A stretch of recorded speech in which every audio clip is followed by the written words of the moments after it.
So hi, good morning. Audible, audible.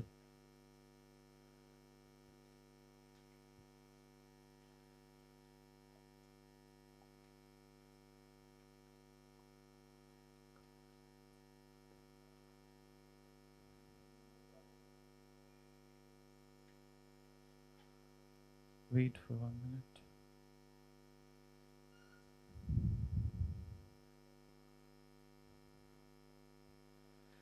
So 4, 5 revolts. How many revolts?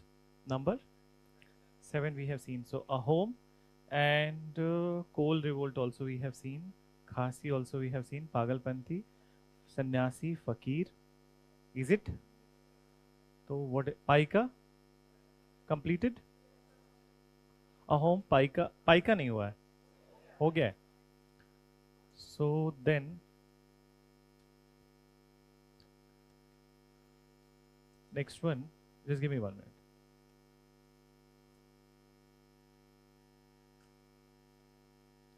Khond uprising Khond uprising so Khond uprising started from 1838 and continued till 56. So Khond uprising was from the area of Odisha only. And actually there is a hill range in Odisha which is known as Niyamgiri Hills. Then, so basically Khonds were the primitive tribes of Niyamgiri Hill area of Odisha. Now understand, when we talk about the tribal community, so tribes basically that normal tribe, but then there is a category which is PVTG. PVTG is particularly vulnerable tribal groups. So they are very primitive and there is no seepage of technology, education or any mainstream development in that society. In fact, sometimes it is noted down that their population growth is also negative. So they are highly vulnerable groups. So basically they are one of the, Khonds were one of the PVTGs. Even till this date they are PVTGs. Then, so there were 2 Khonds which are in this area and they are called as, so in modern times, उस time की बात नहीं है. So in modern time there are 2 Khonds community, Kutia Khond and Dongaria Khond. Then here at this particular time the problem was, or basically why British intervention was not entertained. So Khond community was known for practicing this thing, which is a ritual in their culture, and actually what it is, this is human sacrifice. So once in a while they performed human sacrifice then for the good of the community. So this is obviously very inhumane practice, and moreover that at this point of time, okay, when they are going ahead with it, so it's not like that they are killing somebody, snatching that, holding somebody's collar and then killing him, but then someone is volunteering and then after he is volunteering for the good of society. So then he was massacred, or not massacred, we'll say sacrificed. So this Niyamgiri Hill of Odisha, it is known for bauxite. Bauxite, you know, aluminium. One of the biggest reserve of the aluminium is not only in the Gujarat part, but also in the Odisha, Niyamgiri Hills. So they had eyes on the minerals of this area and they wanted to intervene in the affair of the tribal societies of this area. So they tried to stop the inhumane practice of Maraya through persuasion, but when they were not listening, so British applied force and they killed a large number of the Khonds. So first of all, when the British were persuading them to stop this, so they organized a revolt under Chakra Bisoi, and then after British applied the force. So there is a one phrase which is said about this particular uprising or British suppression, that to stop the killing of one man once in a while, British killed many men in a while. Then, so this is how, but it's not about there. See, otherwise, if we look at intention seems to be good, but actually British intention was not good. Intention was to usurp the minerals of that area, not to bring the social reform. So if that would have been the case, and in fact, their social reform agendas were highly corroborated by the missionary activities also. So if they were really concerned about the social reform, so they must not have gone with this particular kind of proselytizing activity, which is the conversion activities in that particular area. So mention karo, you write. Khons were the primitive tribes of Khons were the primitive tribes of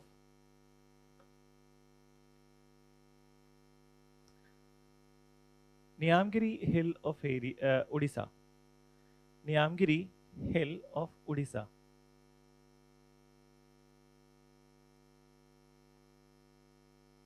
Then mention. They were known for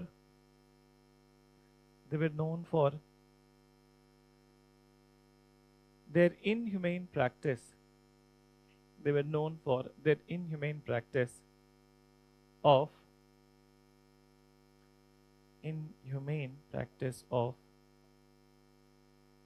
human sacrifice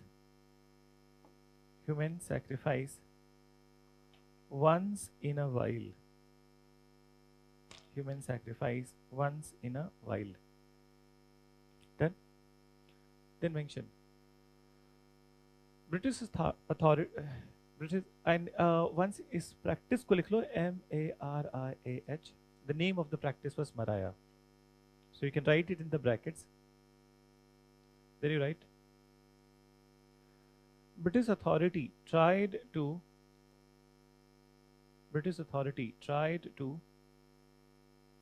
stop this practice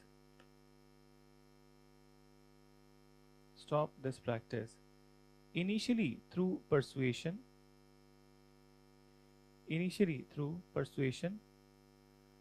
but later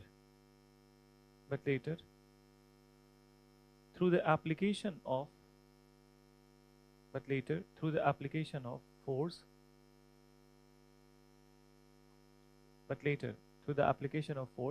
when a rebellion was organized by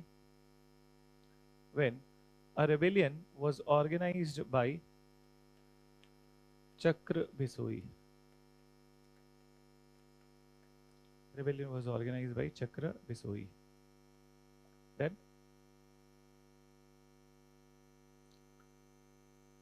so now I am writing, I think, ninth one. So ninth likho Farazi revolt.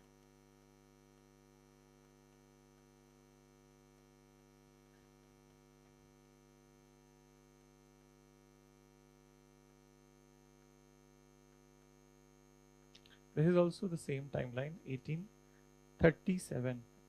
Just give me 1 minute. 1837 to 56. Oh, 18 लिखना था मुझे. So write 18. Now listen, Farazis, they are very similar to what we have studied earlier, Pagalpanthi. ठीक है? बहुत कुछ similarity है. And what is the similarity? That Farazi was a semi-religious sect in the Islam, and it was founded by Haji Sariyatullah. But then in Pagalpanthi, you remember Karam Shah founded Pagalpanthi in northern Bengal, and his son Tipu took up the cause of the peasants. Here also, it was a semi-religious sect in the Islam which was founded by Haji Sariyatullah, but his son Dadu Mian took up the cause of the peasants. Then, and it was a very powerful movement in Bengal. In fact, up to a certain extent, it was very effective also. So Dadu Mian has not only he took up the cause of the peasants, but he gave a very emphatic statement. And what was the statement? Very profound statement. He said that all the land belongs to the God. All the land belongs to the God, and no man has the right to levy taxes on it. And then he asked the peasants to withhold the revenue, not to pay the taxes to any of the zamindars or any British agent. And for a very long time, they were very successful in this particular endeavor. So mention, you write. It was a semi-religious sect in Islam.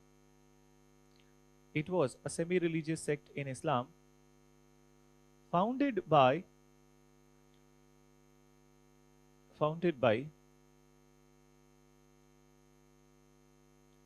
Haji Sariyatullah.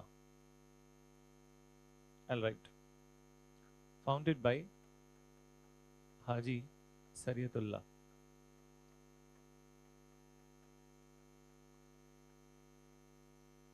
Then mention his son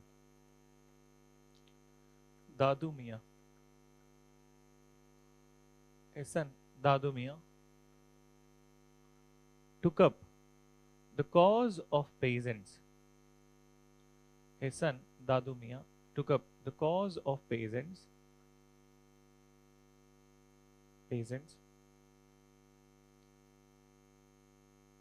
and asked them to withhold the revenue. Asked them to withhold the revenue and do not pay any taxes. Do not pay any taxes to the British agents. Do not pay any taxes to the British agents and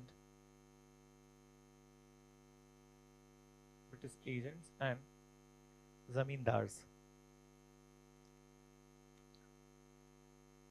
Zamindars. Full stop. Then you write, mention. He gave a statement.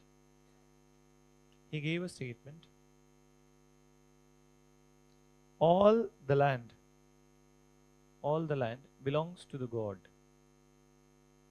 All the land belongs to the God, and no man has the right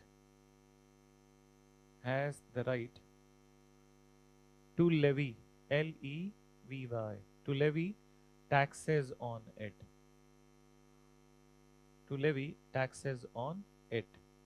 Okay? So this is what he said then, and then now let's come to one of the most popular and most massive revolt, not one of the, it is the most massive revolt which we are going to write and discuss. So the revolt is Santhal revolt.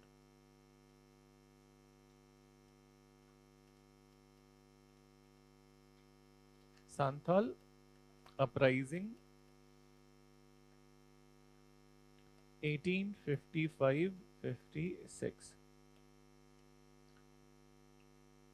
So let's understand there are some layers of the story in this particular Santhal uprising. So what is it? First of all, Santhal uprising. Okay? So Santhal uprising, Santhals were the tribals of which area? Okay? Bhagalpur and Rajmahal. Bhagalpur in Bihar, and so as the Rajmahal hills of the Jharkhand particularly. So they were the one who cleared the foothills of the Rajmahal hills, because foothills of the Rajmahal hill, it was highly shrub area, and then so as many such stones and everything is there. So they cleared it and they made it agriculturally cultivable land. Then, so agriculturally cultivable land, and they inhabited this area. They called this area in their own Santhali language Damane Koh. Then, so Damane Koh was the name of the region. Then moreover, they use that particularly this particular Santhal uprising is also called as Santhal Hul in their language, Santhali language. And outsiders they were calling Dikus. Okay? So now what was their problem? That once the area was cleared and land became agriculturally cultivable, so now British also have the eyes on this area. So what they did, that slowly they started imposing taxes on area. Okay? This agricultural land taxes on this area through their agents like zamindars and other intermediaries. And then after they started to inhabit or settle outsiders, particularly from the Bengal area, who were the loyal to the British in this area. And this led to the livelihood crisis also, and moreover many opportunity which must be available to the Santhal, it was going in the hands of the outsiders. Now they figured out that actually it is the design of the British authority and they are hand in glove with all these outsiders. So in this situation, they took up arms, but for that leadership is required. So two brothers, their names were Sidhu Marmu and Kanhu Marmu. Then they emerged as their leader. And these two leaders, they conveyed to the masses what they said, that Thakur has conveyed to them to take up the arms against the Dikus, and it will bring Satyug. Then, so it's a Thakur's call. Take it. So now, who is Thakur over here? Sole se to nahi hai. So Thakur is God. Then, so Thakur is God. They are referring to that God has conveyed to them to take up arms against the Dikus, and it will bring Satyug. So now they have taken up arms against the outsiders, okay, which obviously it will include British and also the people from the different parts of India who are the British agents and who are settling in this area. So now the revolt and mutiny, this mutiny started, but then the outcome of this mutiny was the most brutal thing which has happened in the tribal or basically the peasant history of India. So British claimed that they have killed only 15,000 Santals, and it is always obviously they will be quoting a lesser amount, lesser number. In reality, more than 25,000 people were killed. Then, and we'll tell you many sub layers of the story that are also there. So, for example, that resentment of the Santals against the British authority can be seen. So there is this book which I mentioned to you, Struggle for Independence, Bipin Chandra Wala. So in that book, and in reality, whatever books you are reading, I'll not go into discussion. If you would ask me now that what I would choose, so I will always prefer Bipin Chandra's book over Spectrum. It has a story, it's an original book. Then Bipin Chandra is an original book, but not the Spectrum or not any other publication book which is there in the market. So anyways, chalo, we are talking about the story. So story is that British agents, okay, or that British officers, they have gone to when they are killing. So there was one village where they have cleared almost all the people. And then after they were standing in front of a small hut, and just in front of that small hut, there was a one man who was in his 70s. Seems like that he's touching his 80 or maybe in his 70s. He was shivering. He was very thin. He was shivering. And then after, his body was inclined, thoda jhuka hua tha. And looking at him, they mocked. They said that he is already in the deathbed. Then, so why to waste the bullet on killing him? Then, so why to waste the bullet on killing him? Okay? And then they asked him that we are giving your life. Okay? Go and live your life. Then the old man, he rushed inside the hut, brought an axe, and then after there were 4 British, he cut the head of 4 British. Then, so such was the resentment at that time then of the Santhal community. And moreover, when 25,000 people will be killed, so how not there would be not resentment? Then another thing, there are other effects of it. Will tell you, but before that, there is a very famous British author, and I hope you must have heard his name, Charles Dickens. Have you heard? So after this revolt has happened, सब कुछ हो गया, उसके कुछ साल बाद, he has written a text. He has written a book, and name of the book was Household Words. So in Household Words, he wrote what he wrote, that when we look at the Russians who call them civilized, then there is no such symbol of the civilization in their behavior. Then the way they behave, it is not the behavior of the civilized world. But and why he is writing about the Russians? Because that is the time when Russia's fight with the Crimea and these all is going on. Okay, बहुत लंबे time से. So now then he comes to India, and he writes that on the other hand, there is this primitive community of India, primitive tribal community of India, Santhal, and they seem to be having some sort of value, morality, and ethics in their society. In fact, they preserved a very high ethical value in the society. He went on to add, when it came to the then he says that these Santhals are considered as the masters of using poisoned arrow. It is said that even if their poisoned arrow touches the body, that is enough to kill a man. And but then they have created a rule in their society that they will be not using this poisoned arrow against humanity. And when it came to their arch rivals, British, who were there for their nemesis, they did not even use a single poisoned arrow against the British.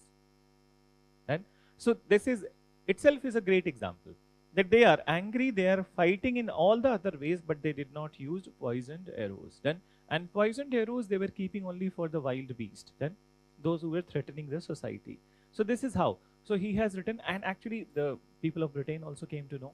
And one of the impact of the Santhal uprising was that the British government was now thinking over that how to deal with the tribal areas, and then they declared Santhal area as the a separate pargana, okay, kind of a separate bigger district, whereby more autonomy would be given to the tribals in their decision making. So this is the impact.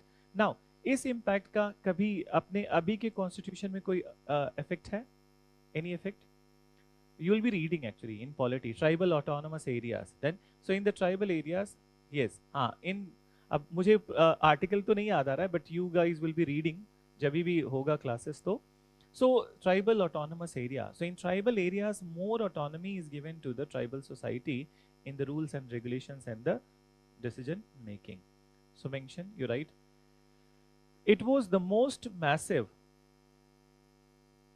It was the most massive of all the tribal revolts. It was most massive of all the tribal revolts. Then mention,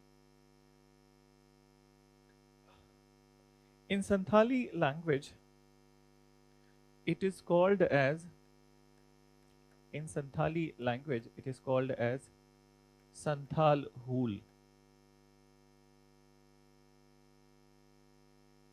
Santhal Hool. Then mention after it Santhal Hool. Santhals were the tribes of area between. Santhals were the tribes of area between Bhagalpur and Rajmahal. Bhagalpur and Rajmahal, which they called Daman Ekoh. Which they called Daman-e-Koh. Then mention, declared the dense forest, declared the dense forest of the foothills of Rajmahal, dense forest of the foothills of Rajmahal, and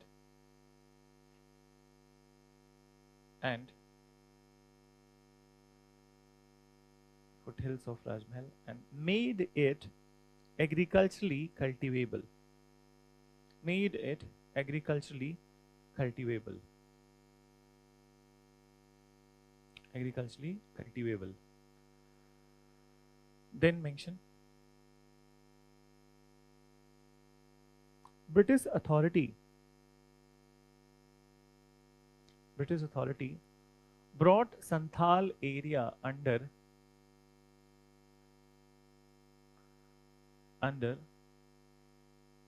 umbrella of many taxes. Under umbrella of many taxes. And also started umbrella of many taxes, and also started to bring large number of outsiders,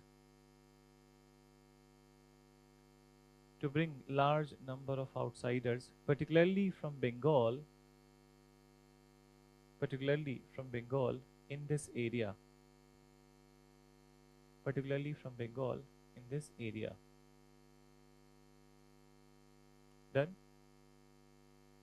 Then mention after it, particularly from Bengal in this area. It led to livelihood crisis, and also destruction of the unique culture,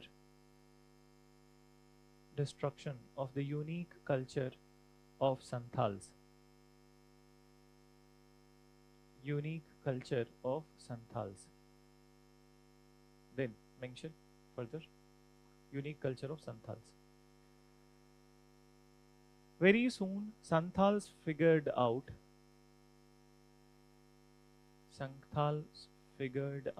that British authority was the reason behind it. British authority was the reason behind it, and they were hand in glove with the outsiders. They were hand in glove with outsiders. Then Mili Bhagat. Now you understand? So hand in glove meaning that you're seeing the glove, but there is a hand inside it. So glove is the outsider and hand is the British. Then so that's what. Then एक बार एक काम करो. Outsiders you have written ना. So in Santhali language, outsiders are called as dikus. Brackets में लिख लो. They called outsiders as dikus. Then mention. Paragraph change karo, and then you write, in this situation, two brothers,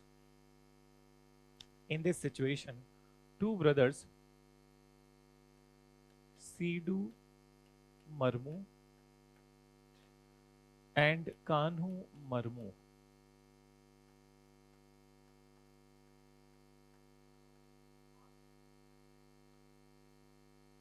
Acha, in Ranchi. I think I have seen that museum also. So, Sidhu Marmu, and actually they were four brothers. So two were minor, they were just 8 or 9 years old. They were also actually massacred in this revolt. Their names were Chand and Bhairav. So, but these two were the adults and the two were minor. So the revolt happened, okay? So Sidhu and Kanu Marmu, what you have written? They, two brothers, emerged as their leader, that is Sidhu and Kanu Marmu, full stop. They maintained that Thakur has communicated to them. Thakur means God over here. So Thakur has communicated to them to take up. Thakur has communicated to them to take up arms against Dikus. To take up arms against Dikus, and it will bring Satyug. It will bring Satyug. Then mention. But unfortunately, this uprising was suppressed with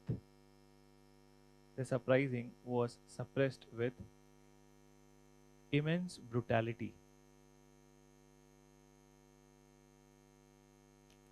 Mention. British claimed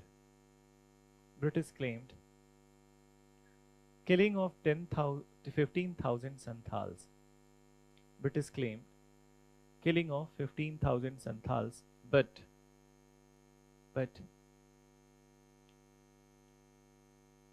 in reality, more than 25,000 people were killed. But in reality, more than 25,000 people were killed. Done?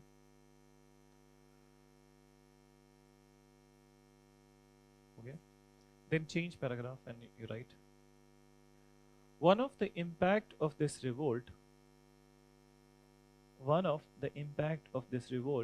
is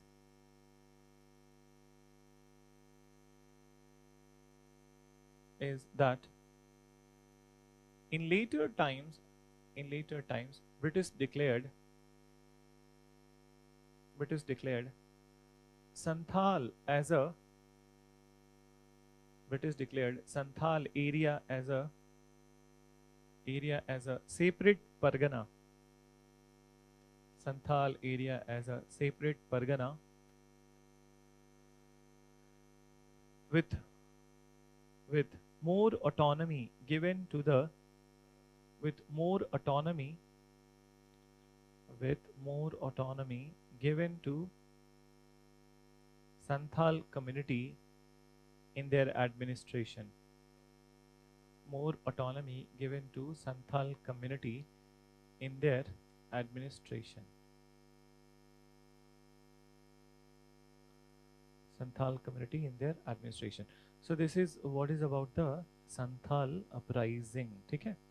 So now, one last is there from the Eastern India. As we mentioned, key majority of the revolts were there from the Eastern India, and from rest of the places, one or two or three. Okay, these type of the revolts are there. So just mention the last one, and moreover, this last one is after 1857. So understand. Dekho, after 1900, whatever peasant movements are there, that will be reading in a separate heading. After the that partition and freedom has happened, the miscellaneous topic may I'll talk about all the peasant organization and movement which happened between 1900 to 1947. In between 1857 to 1900, not many revolts were there. There are few, okay? So one or two. So since we cannot add it over there, so I'm adding it over here, okay? So mention next one, 11th from this side, Munda revolt. Munda revolt. There are many names of the Munda revolt, and this was asked in the exam also. Okay? So it is also called as millenarian movement. Millenarian movement. Then it is also called as Great Tumult of Munda, and it is also called as Ulgulan of Munda.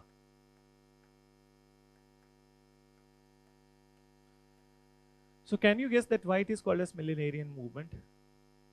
Because it happened in the end of the millennium, 1899. Okay? So last year में 1899 to 1900, so end of a century. That's why millenarian. Okay? But then this is the question which was there in the prelims paper, that great tumult, which of the following revolt was referred as the great tumult in 1899, and the great tumult was the Munda revolt. So very simple and straightforward question. देखो इतना भी difficult नहीं पूछते हैं, ठीक है? And these revolts ऐसा नहीं है कि 3000 रिवोल्ट्स हैं, जो भी हैं वो तुम्हारे सामने है, ठीक है? सो दीज रिवोल्ट्स में इसी में से 5 साल 6 साल के बाद घुमा के one time asking this one, other time that one. So if you go through this curative list, 95% of the chances are there that if they are asking the tribal revolt, so you'll be able to deal with this particular part only.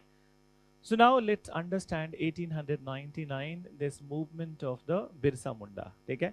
So it was initiated by the person Birsa Munda. What was this movement all about? This movement was all against land grabbing. Okay? So after 1857, even after the crown rule has been initiated in country, even after that, there is no relief to the tribals. And once again, British are flooding large number of the people in the Munda area. And where is Munda area?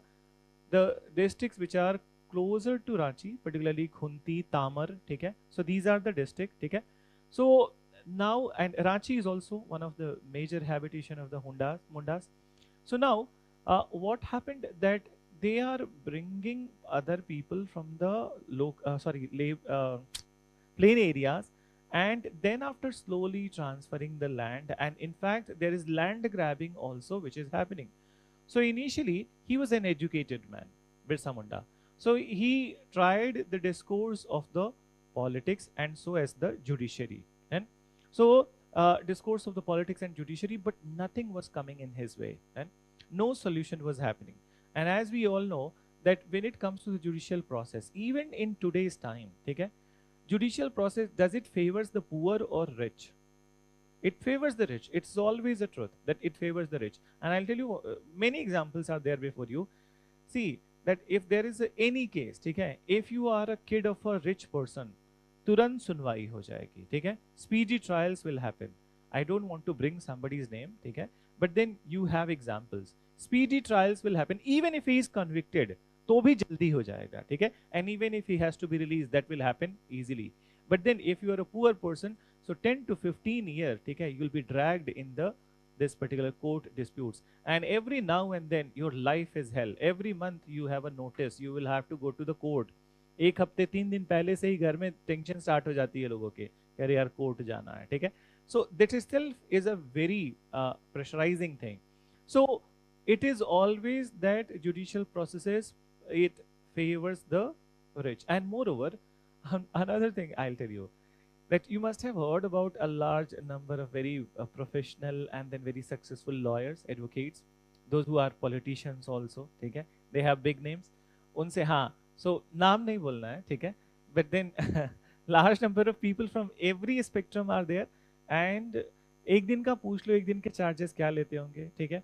I'll tell you, it is in 2016, ठीक है. So 2016, what happened that when the exam was over, so those were the time when so many UPSC student movements were happening, right? And one of the UPSC student movement was related to CSAT. Remember? थोड़ा बहुत याद होगा तुम्हें या फिर नहीं भी पता होगा तो I'll tell you. It is from 2013 prelims paper when CSAT was also added. Cutoff was very high, 241. It was 241 and 241 out of 400. And in paper 2, literally people were scoring like anything, and particularly those who have mathematics background or good hold on mathematics or engineering or good SSC students. So paper was like that. So I remember that my own cousin, okay, he got 196 in paper 2. I'm not telling you wrong information. 196 in paper 2, or paper 1 में he got just 54. Okay, so he got just 54. So now you see that this is how, and majority of the people were scoring too good in the paper 2. उसकी वजह से हो जाता था. GS खराब हो गया तो भी कोई बात नहीं है, उसकी वजह से. So then the people of the humanities background, okay, those who are not actually well versed, so good in the mathematics and these all things, so the movement started, and it all started from the Mukherjee Nagar. So then the student union, they decided that to refer to one of the lawyer, okay, and that lawyer was basically one of the solicitor of the Solicitor General of India. Solicitor General, you understand? Advocate General padhoge, Solicitor General padhoge. He was a very big name. They went to him and they asked him to represent their case, and he asked that since you guys are students, so I'll take only 5 lakh per hearing. ठीक है, 5 लाख पर hearing. सोचो, और एक hearing में तो होता नहीं है, अगर जो वो 10 बार चले गए तो स्टूडेंट तो बर्बाद हो गए, ठीक है. So this is what is there cost. And if it is a corporate class, ठीक है, 5 lakh is nothing for them, ठीक है, वो 10 लाख दे देंगे, and then speedy trials will happen. Moreover, suppose that you are a new budding lawyer, you have studied from NLU, ठीक है, Bangalore, तुम्हारे पास भी उतने ही that arguments हैं, but then the same argument if you are making in the court, then judge के ऊपर कोई प्रभाव नहीं पड़ेगा. But then same argument will be made by some of the big lawyers like Ram Jethmalani, चले गए अब तो वो, ठीक है, then कपिल सिब्बल, ठीक है, then Abhishek Manu Singhvi. So if they are making, Hari Salve, if they are making the statements, judge को तुरंत conviction हो जाएगा. He's saying what is right then, and then after the case is handled. So even judiciary is also highly subjective. ठीक है, मैं बुराई तो नहीं कर रहा हूँ, ठीक है, but this is my criticism of the judicial processes. So judiciary favors the rich, not to the poor. Over here also, it was not favoring him. In fact, entire community was behind him, but it was not favoring the community, and that's how he was frustrated and he organized the rebellion. So in 1899, he motivated his entire society and they went into the revolt mode. So in fact, why it is called as Great Tumult? Because it is said that not even a single person from the Munda community was there who was not participating. So everyone was participating. But meanwhile, what British authority did, that they arrested him. Okay? He was put into the jail and judicial trial started. during the judicial trials only, what they were doing the British were good at it. ठीक है? They were doing the Napoleon stuff to him. And what was Napoleon stuff? He was given poison slowly, thoda thoda karke poison. His death happened in the jail itself during the trial. And then they said that he fell ill, he was suffering from the dysentery, and then he died. But the reality is that in the people who were there in the prison, they told that it was an instruction that daily basis a little bit of poison would be given to him. Okay?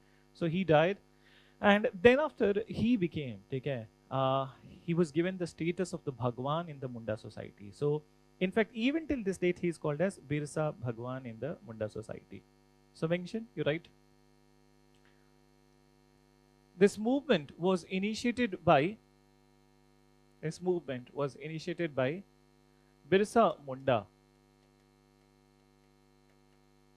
Initiated by Birsa Munda. Then you mention. आगे लिखो. Mundas were the tribal communities of Jharkhand. Tribal community of Jharkhand, particularly from Khunti, Tamar, Bandgaon, and Ranchi.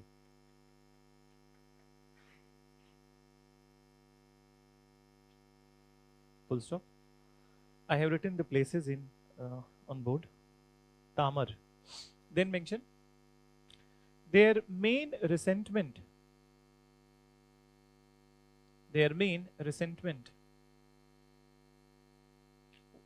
was against the British authority. Their main resentment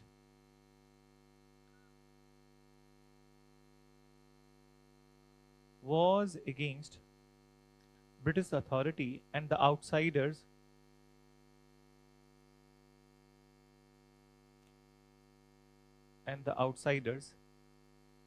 who were involved in land grabbing.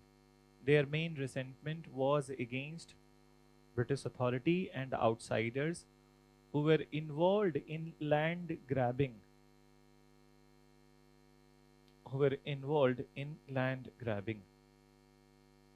Full stop.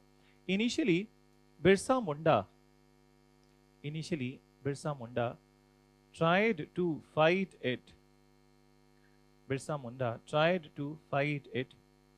Through the route of judiciary.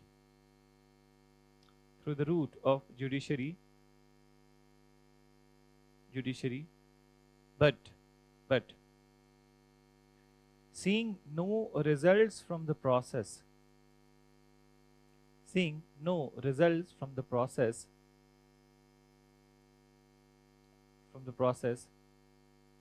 he decided to organize a big revolt.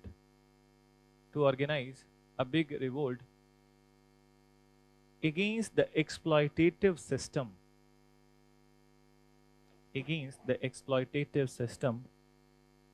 Of British rule.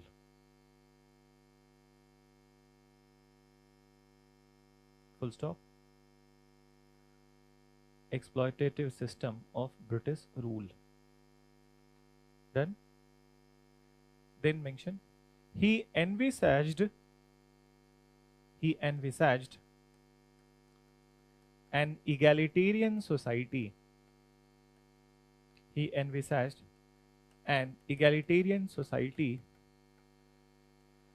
Which was free from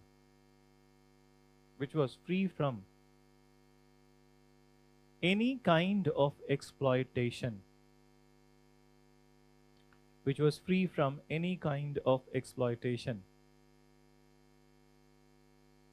Internal or external.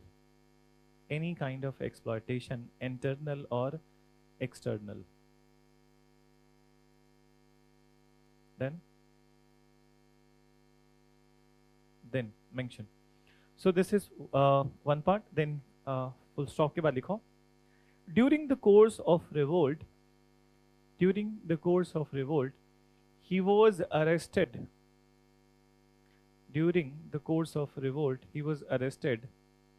And tried in court. but unfortunately, but fortunately,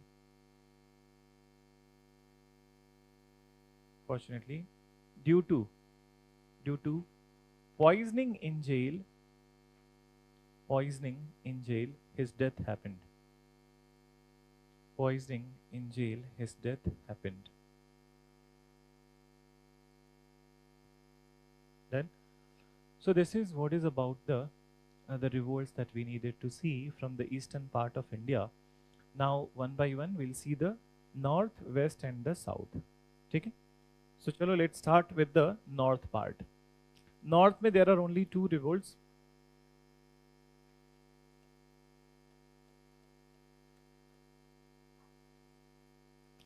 So, number one, see this Wahhabi, which I'm going to write, it is actually religious reform movement. And after 1857, again we'll be talking about the Wahhabi in the religious reform. But here we are talking from the perspective of the revolt. So you write Wahhabi movement. So now, the movement Wahhabi reform was there from the 1800s itself. लेकिन यहाँ पे जो हम बात करें, that is from 1840s. So their revolt happened in 1840s. Why so? So understand, okay, that particularly 1849, Wahhabi is a movement in the Islam. Which kind of movement? Revivalist movement in Islam. And moreover, they wanted to revive the old practices of Islam. And this movement was based on the teachings of the Abdul Wahhab of Saudi Arabia. But then what happened? Initially, Wahhabis were against the rule of the Maharaja Ranjit Singh. Okay? They were very critical to him. But when Maharaja Ranjit Singh's death has happened, 1839, and then after upheaval in the Punjab politics, and 1849 complete annexation by the British. So when the complete annexation by the British has happened, so Wahhabis, rather than turning against the Sikh, okay, obviously they were earlier they were against the Sikh, but now they cooperated with the Sikh and they turned against the British authority. And when 1857 revolt happened, so they were one of the numerous participants in the 1857 revolt. So mention, it was a religious revivalist movement. It was a religious revivalist movement,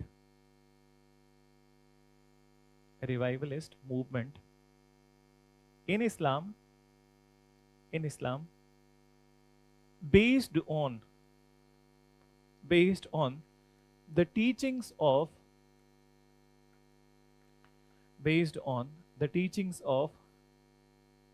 Abdul Wahhab of Saudi Arabia. Based on the teachings of Abdul Wahhab of Saudi Arabia. Then mention Abdul Wahhab of Saudi Arabia, full stop. Initially they were against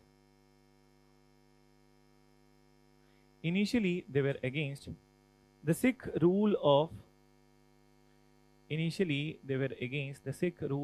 Maharaja Ranjit Singh. Sikh rule of Maharaja Ranjit Singh. But after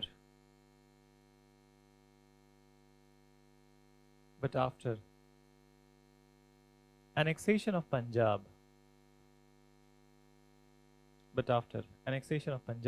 by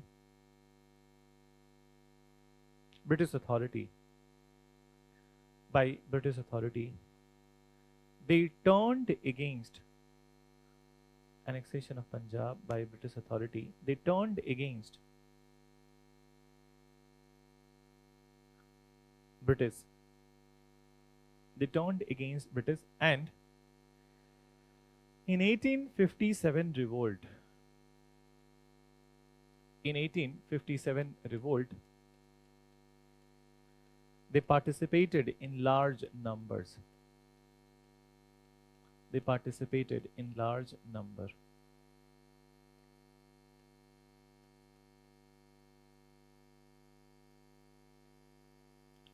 So now second you write Namdhari or Kuka movement. So Namdhari or Kuka movement, it was initiated by Bhagat Jawahar Mal, then, And moreover, it was a reform movement in Sikhism which started in 1840. Okay? So it started in 1840. So it was a Sikh purification, a religious purification campaign.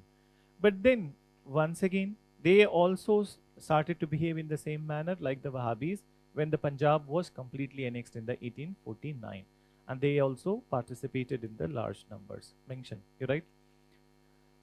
It was a religious purification campaign. It was a religious purification campaign in Sikhism. Religious purification campaign in Sikhism initiated by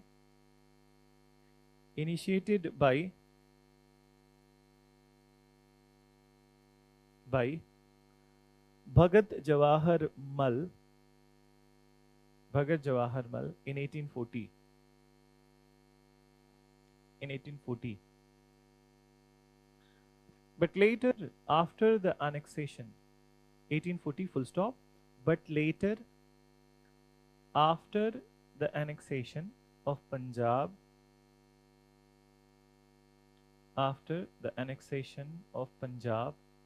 they took up arms against British authorities.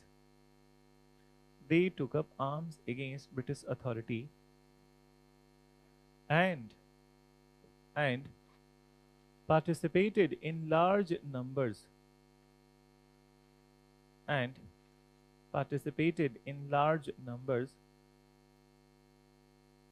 in 1857 revolt.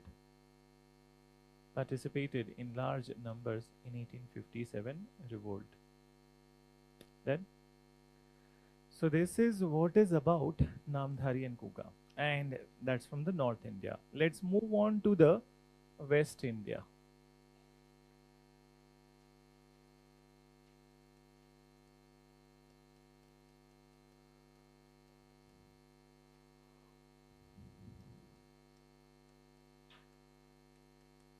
Bhil uprising.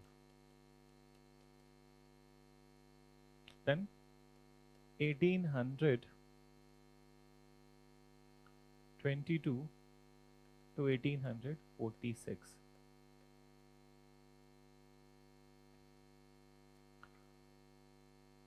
So listen, that as far as some of the major tribal communities of India are concerned, Santals are one of the major chunk, so as the Gonds, Mundas, then Bodos, and so as the Bhils. Okay? So they also are huge chunk of the tribal population of India. So where they live, their original inhabitation is the Khandes area of the Western Ghat. Then, so Khandes of Western Ghat. Now understand. So what is their problem? Their problem was that they were not reconciled to the British rule, and then apart from it, when the Maratha area annexation has happened, the Peshwa's dominion in 1819, so they were also, British authority tried to bring them under many such taxes, and then after, since they are the tribals of the forest zones, so they have control on the forest produce. Many such impositions were imposed on their forest movement. So now, in this situation, initially they revolted under the leadership of Sevaram. And what happened? So whenever British were charging on them, and they had the good knowledge of the inner areas of the forest, so they were descending in the inner areas of the forest, and British were not able to defeat them. So this chase and hide and seek game continued from 1822 to 46. Finally, in 1846, British authority signed an agreement with them that they will be given access to the inner forest and the forest produce also. So somehow this was a settlement. This was not a complete brutal suppression. So mention karo, Bhils were the tribals of Khandes area of Western Ghat. Khandes area of Western Ghats. Full stop. They were not reconciled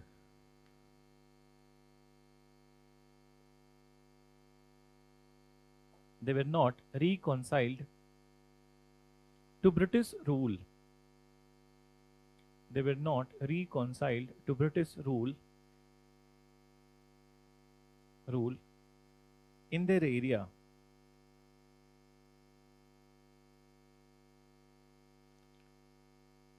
Further, further, British occupation of their area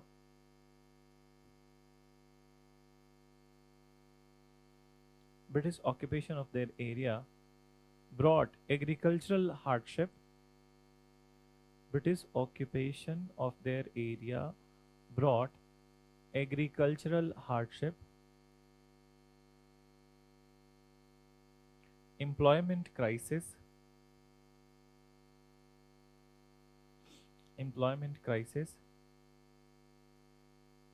restriction on forest movement, restriction on forest movement,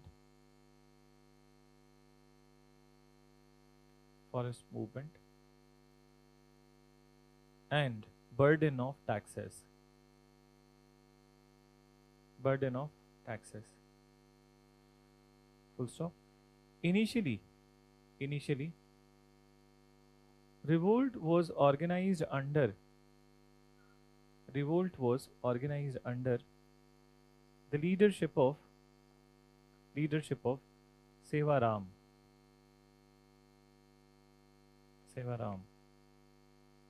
Then mention by the end of 1846 there was agreement with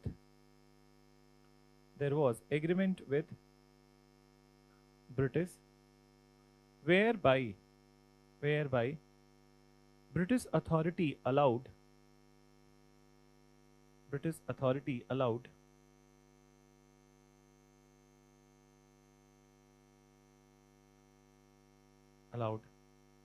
access to forest produce to Bhil community. Access to forest produce to Bhil community. Then, so now next one you write number 2, Koli uprising.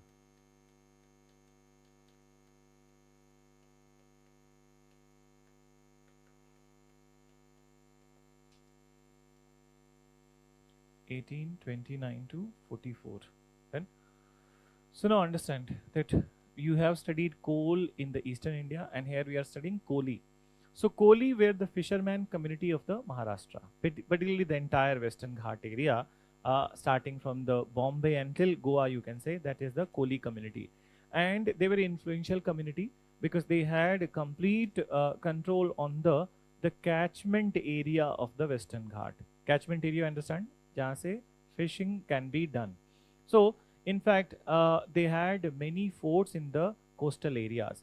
But British not only occupied this area, they also destroyed their forts, which led to the revolt from their side. So mention karo, Colis were the fisherman community. Colis were the fisherman community of Western Ghat.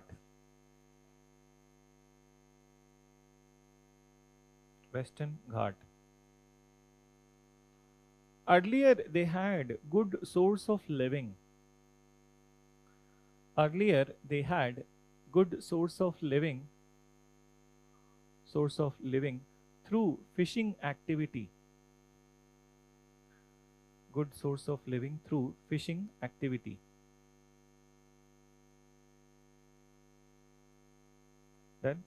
Then mention through fishing activity, full stop. But British rule brought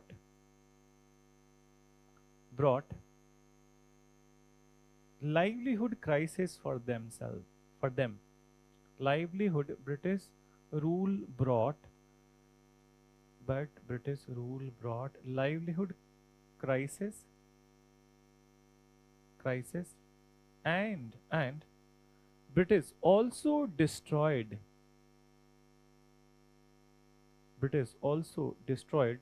the coastal forts of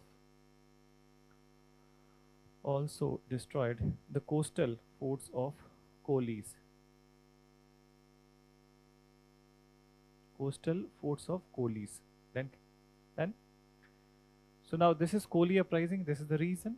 Then third, you write Ramosi uprisings.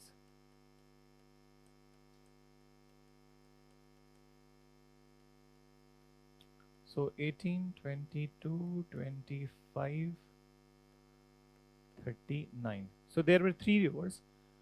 Initially 1822, then 25, then 39. So who are the Ramosis? Now understand. So Ramosis are also the tribals of the Western Ghat, but then they are hill tribes of the Western Ghat. So they are not living in the foothills, but they are hill tribes of Western Ghat, meaning that they are living in the higher altitudes. Okay? So they are living in the higher altitudes. So basically, you must have seen, or we all know, that according to the height, the vegetation changes. So lower height pe there would be a different vegetation, higher height there would be different vegetation. So in fact, they had complete control on the vegetation of the higher altitudes, and this is what they were selling, and that was their livelihood avenue.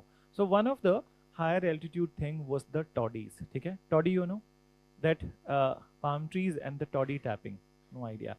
Fermented drink which is called as toddy. That is there. Okay? So that was one of their profession. So now British have imposed restriction on the usage of the higher altitude forest produce. Now they also facing the livelihood crisis. So time and again they were revolting because of it. But in 1838, their Raja, Pratap Singh of Satara, he was removed from the power. And at this point of time, under the leadership of Chittur Singh, once again they revolted. But then finally it was suppressed. So mention karo. Ramosis were the hill tribes of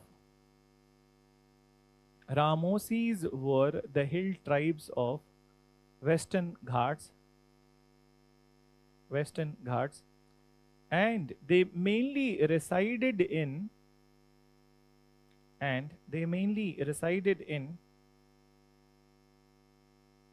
higher altitudes.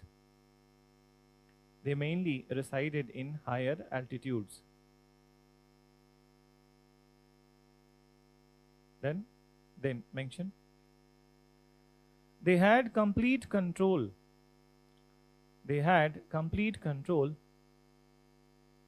on the vegetation and produce of higher altitudes. Then mention British authority imposed restriction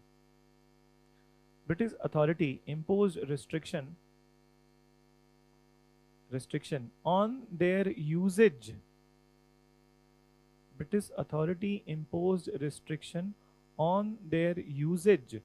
Of forest produce.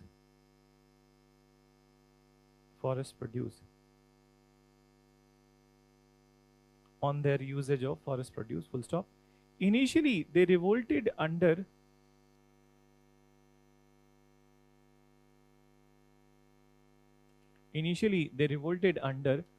the leadership of Chittur Singh.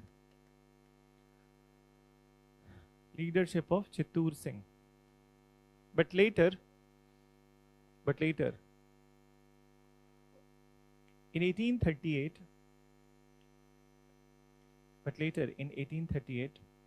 when British removed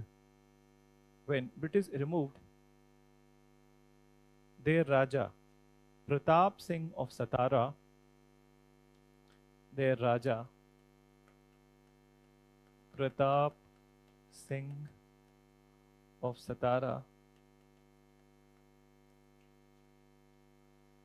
entire community took up arms against Pratap Singh of Satara comma, the entire community took up arms against British authority. Took up arms against British authority. Next you write. So the last from the western part, Gadkari revolt of Kolhapur and Satara, 1844.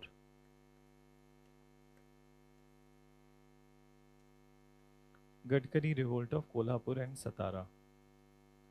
नहीं sorry, Satara नहीं लिखना. 1 minute. Have you written?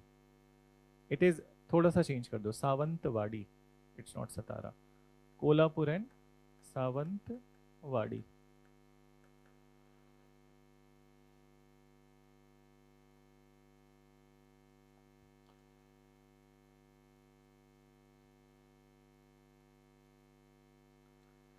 So understand that who were the Gadkaris. So Gadkaris were traditional military class of Maharashtra.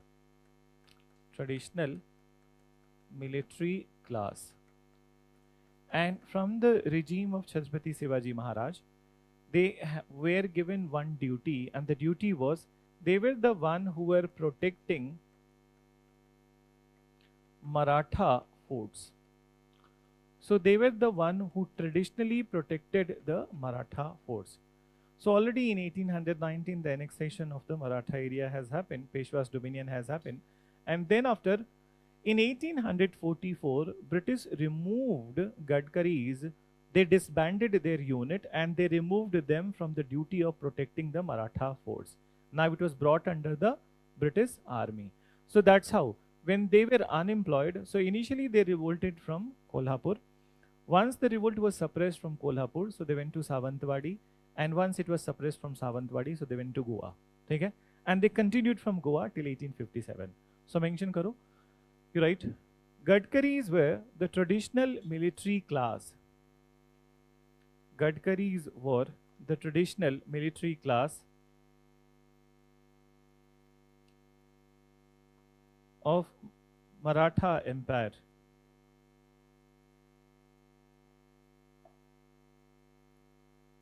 Of Maratha Empire.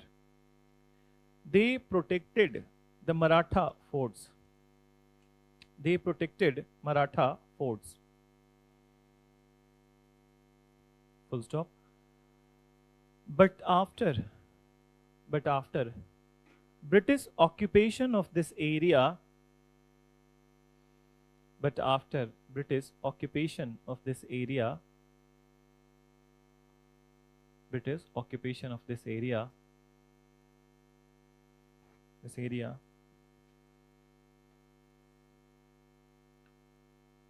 Gadkari unit was disbanded. Gadkari unit was disbanded. Full stop. Facing employment crisis.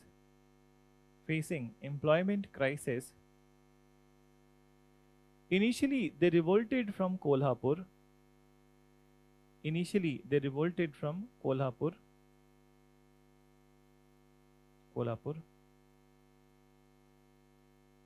And later from Savantwadi.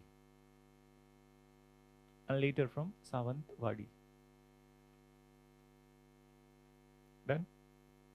So this is what is about the Western India. Now we are in this last topic, that is the South India.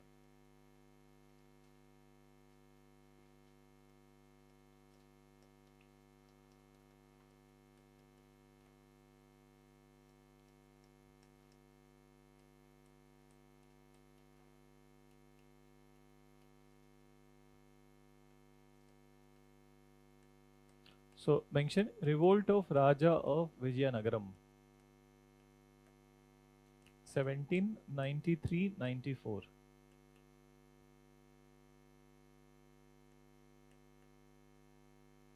Revolt of Raja of Vijayanagaram. So understand that which is Vijayanagaram. It is not the Vijayanagar kingdom. of the medieval. It's not. What is Vijayanagaram?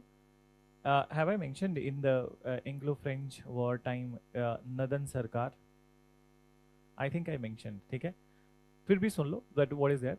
So you remember जब fights हो रहे थे, ठीक है? Particularly the second Anglo-French war or Carnatic war. So you remember that war of succession at both the places, Hyderabad and Carnatic. Hyderabad में नासिर जंग, मुजफ्फर जंग, and in Carnatic Chanda Sahib and Muhammad Ali. ठीक है? So it's about Hyderabad. In Hyderabad, what happened that Muzaffar Jang came to power with the support of the British, ठीक है? And then after support of the French, sorry. So French were given the area of Nadan Sarkar, ठीक है? By the Hyderabad government as a token of gratitude. So Nadan Sarkar was 4 districts of today's Andhra, Raja, Mundri, Chikkakol, Ellore, and Mustafanagar. So these are, if you look at it, so agriculturally very fertile area. And moreover, they are also known for some unique cultivation. So, for example, that Rajamundri and Chikkakol, they are known for the today's time the tobacco cultivation. Okay? So it's a fertile area. And Tendu, have you heard? Nahi. Tendu leaves. Okay? So what is Tendu? Tendu is the one with which BD is created. Okay? Ab to yaad rahega. So, but Tendu is also known for its fruit. Those who are from the those belts or those who have interface, a very sweet fruit happens that appears from the Tendu also, and very sweet. So British, this is the area, fertile area. Now what has happened after Treaty of Paris? You remember 1763, and what were the terms? Terms and conditions were कि 1749 के पहले all the territory which French have created they can get it, but not after 1749. And which area they got after 1749? Nadan Sarkar. So they cannot retain Nadan Sarkar. So Nadan Sarkar has come under the influence of the British, and he was the Raja. So basically that Raja of Vijayanagaram is basically the Raja of the Nadan Sarkar. Then in 1793 British asked to him that for recognition of his rule, then he will have to pay 3 lakh rupees. Then so 3 lakh rupees, but the Raja, he refused to give the 3 lakh rupees, which led to, in 1894, which led to Battle of Padmanabham. And in this Battle of Padmanabham, British killed the Raja of Vijayanagaram. After that killing, his son had only one option, that to reconcile with the British, but now British have revised the money that they demanded, and now they demanded 5 lakh rupees. ठीक है? So पहले 3 lakh में काम हो जाता, but then now 5 lakh rupees. So he reconciled by paying the 5 lakh rupees. Situation is similar to that you have been to a shop and then you are asking for कि भैया 300 रुपए में दे दो, 300 रुपए में दे दो. He is saying कि 350 में दूंगा. And then you went back and then you are coming तो 500 से नीचे में नहीं दूंगा अब. So this is what British have done over here. हमने भी उनसे skill सीख लिया. So this is a revolt of Nadan Sarkar. Then after there is a one from the Kerala. We'll mention. So एक बार लिखो इसको. Mention that in Nadan Sarkar area,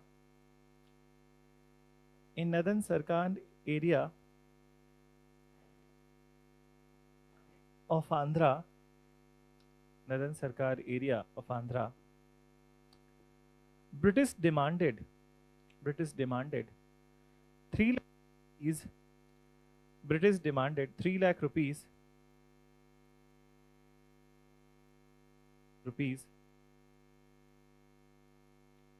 for the recognition of his rule. British demanded 3 lakh rupees for the recognition of rule of Raja of Vijayanagaram. 3 lakh rupees for the recognition of rule of Raja of, यहाँ देखो, rule of Raja of Vijayanagaram. Mention. Raja refused, which led to Battle of Padmanabham.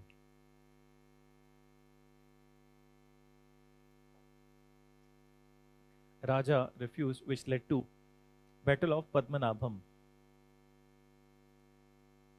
Full stop. But unfortunately,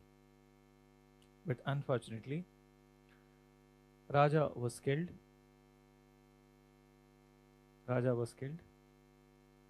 And later his son his son reconciled with British, and later his son reconciled with British by paying 5 lakh rupees. By paying 5 lakh rupees.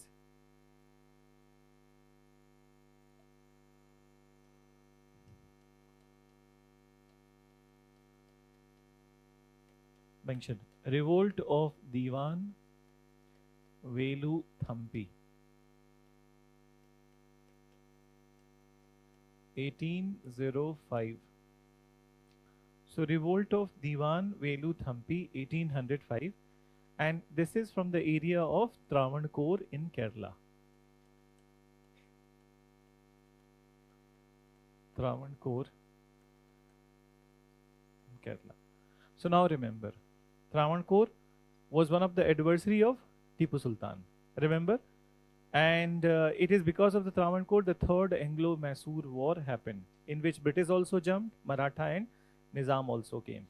So now in this particular, after this particular war, what has happened? That subsidiary alliance was imposed on the Travancore. Initially, Travancore felt that it is all good, that we have become part of the British regime, but then within 3-4 years only they realized that they have lost their sovereignty, their decision-making power. So Diwan matlab finance minister. So Diwan of the Travancore Velu Thampi, okay, he realized that it is a kind of a slavery. So he organized the revolt at this time, and he was assisted by Nair community of Kerala. Nairs are very influential in Kerala, and in fact they are a very unique community. Have you heard about it? What is uniqueness about them? They are no archaeal. Archaeal will be wrong. They are matrilineal society. Okay? Do you understand what is this matrilineal society? Have I told you about the systems in the society? No, that is not. Chalo, I'll tell you a few things. ठीक है, एक बार रुक जाओ. ठीक है? You guys are right, but then see there, whenever you are studying history, so there is often an inquiry about the three things. Then the archaeal system, the lineage system, and the localized system. Okay? So archaeal, lineage, and locali. Understand one by one. What is archaeal system? That either the societies are patriarchal or matriarchal. Then, so if the society is patriarchal, which is generally the society is patriarchal, which means that dominance of the men, okay, in the decision making. So in families, the dominance of the men in the decision making of the property and these all things. Then everything actually. Then apart from it, matriarchal society, so dominance of the women in the decision making. So it's a rare thing, but then in reality, households are run by the matriarchal system, and economy is run by the patriarchal system. Then after, what is lineage system? So lineage is the patrilineal and matrilineal. Then, so patrilineal system meaning that whatever caste name you are carrying the caste name of your mother or father.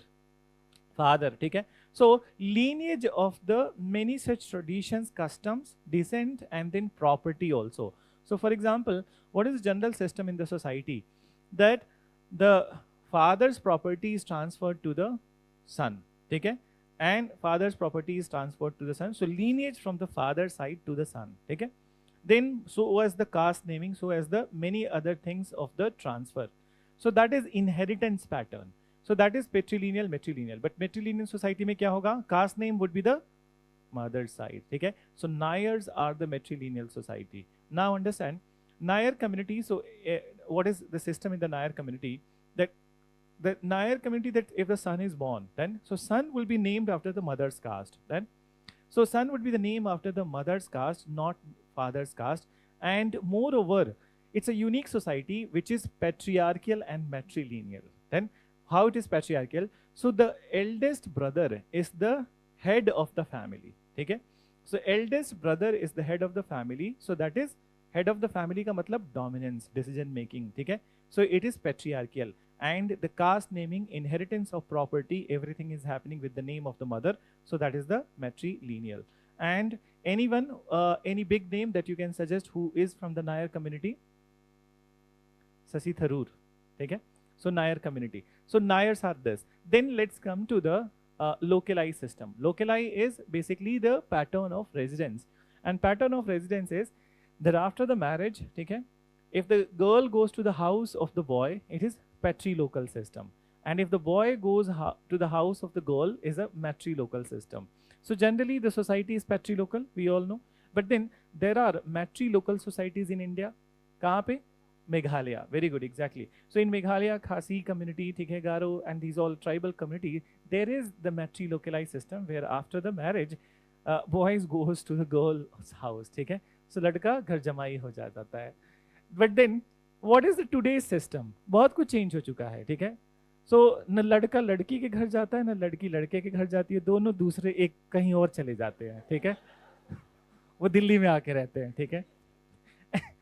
And in fact, मतलब, I don't know, but in fact, our own communities, our own families are great example to learn the society. Society पढ़ने के अलावा observe करने के भी मतलब है. So I usually see, ठीक है, that new bahus in the house, they will always be like, यार ये सास ससुर के साथ नहीं रहना है, ठीक है? So then they will not be living with that in-laws, and then so as that any of the in-laws, ठीक है? So they live outside and they want a free life. So that's a new system which is developing. हो सकता है आज के 50 साल नहीं, 20 साल के बाद ये add करना पड़ेगा कोर्स में. And so neutralized system, not patrilocali and matrilocali. So these three systems, you need to inquire in the history, particularly जिनके optionals हैं. So like history and so as the sociology also, where you read these kind of systems. Then rest of the optionals नहीं, बाकी किसी optional में नहीं है. I hope you got it, you understood. So here the story was, Nair community of Kerala assisted him, but still it is too late to revolt against the British authority. They have become very powerful, and after this, what happened? That Velu Thampi was captured and he was hanged publicly to instill fear among the people. So mention karo, right? Velu Thampi was the Diwan of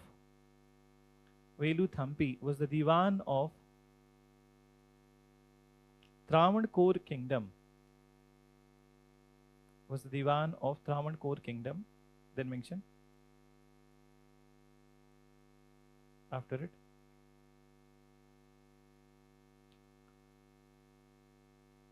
Travancore was put under subsidiary alliance system. Travancore was put under subsidiary alliance system.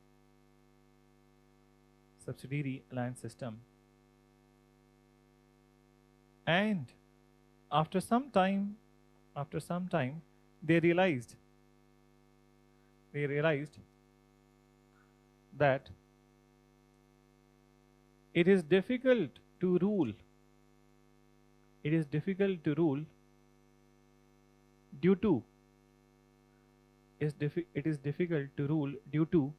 high-handedness of British. It is difficult to rule due to high-handedness of British. Full stop. Diwan Velu Thampi was assisted by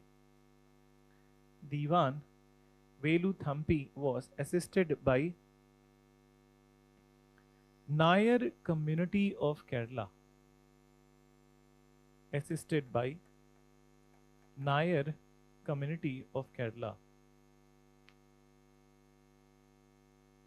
Then mention Nair community of Kerala, full stop. But unfortunately, Velu Thampi was captured and publicly hanged to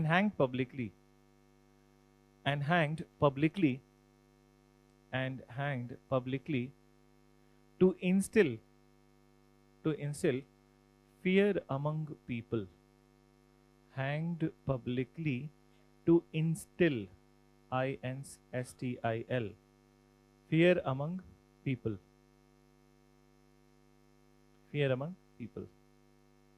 Then,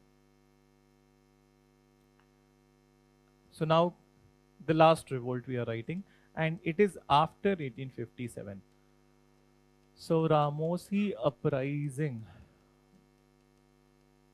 1879. So this is the last of the tribal revolt.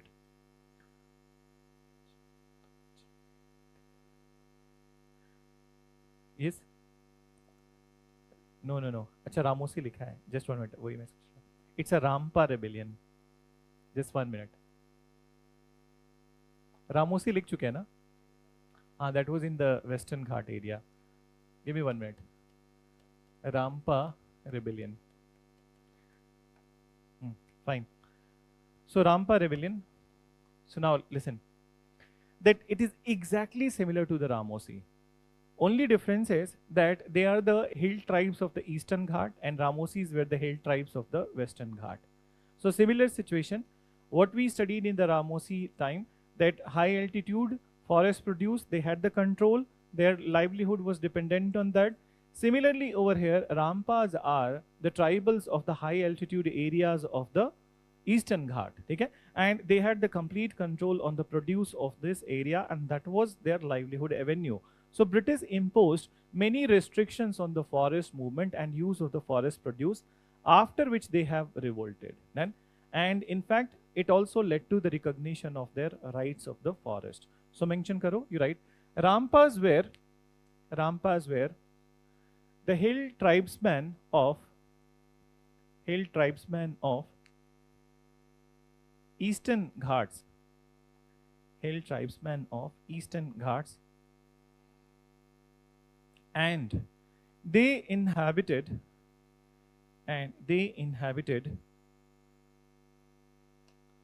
higher altitudes. They inhabited higher altitudes of hill ranges. Higher altitude of hill ranges. Then mention further. Higher altitude of hill ranges, full stop. British authority imposed restriction on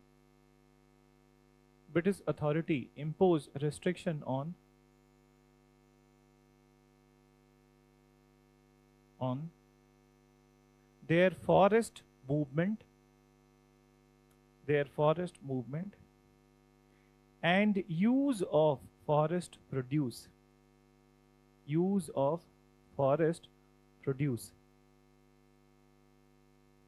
Then forest produce. Facing livelihood crisis, they revolted. Which led to the recognition of their forest right.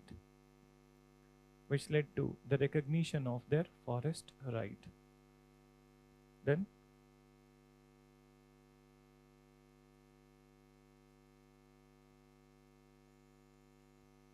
so this is what is all about the civil and tribal uprisings. Then, so how much you have written? 11, 4, 2, 6. Okay, so this is 17 and 3. So 20 you have written, I think. Okay, near about 20 overall. It's good enough. Remember it. And moreover, kabhi ek aur cheez hoti hai that see, sometimes if any of the revolt, tribal revolt or civil uprising is in the news, if it is quoted by some authority, so then it comes into the news. So for example, when our new president was appointed, so she used the examples of the Santhal revolt and Munda revolt. So Munda was asked, and then Munda was asked in the UPSC prelims, and Santhal was asked in all the major exams conducted by UPSC. CDS, NDA, CAPF, in all the exams they have asked. Right? And different names from the Santhals, like kabhi Damane Koh pooch liya. Sometimes they have asked about the Dikus, and sometimes they asked about the Santhal Pargana. So you must be vigilant about it, and anyways current affair mein cover hota hi hai.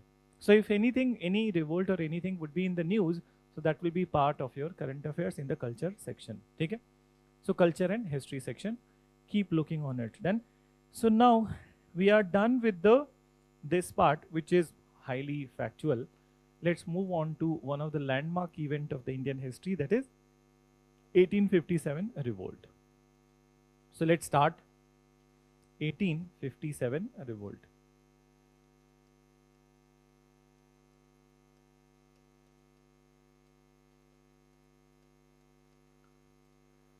So listen. So 1857 revolt. We'll write the introduction first, then I'll give you. मैं सोच रहा था कि I will give you just very small break of 5 minutes and will leave you little early. The reason is that I have today the one new batch of the mains advance, basically, which is the for the people who are going to write, who are feeling that they have scored well in the mains. So their first class is there. So I have to do some work related to it. So 5 minute का बस break दूंगा, ठीक है? चलेगा? अभी चाहिए? ले लो.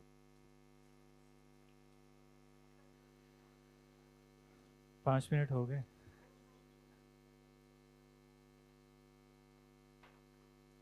You have 2 class?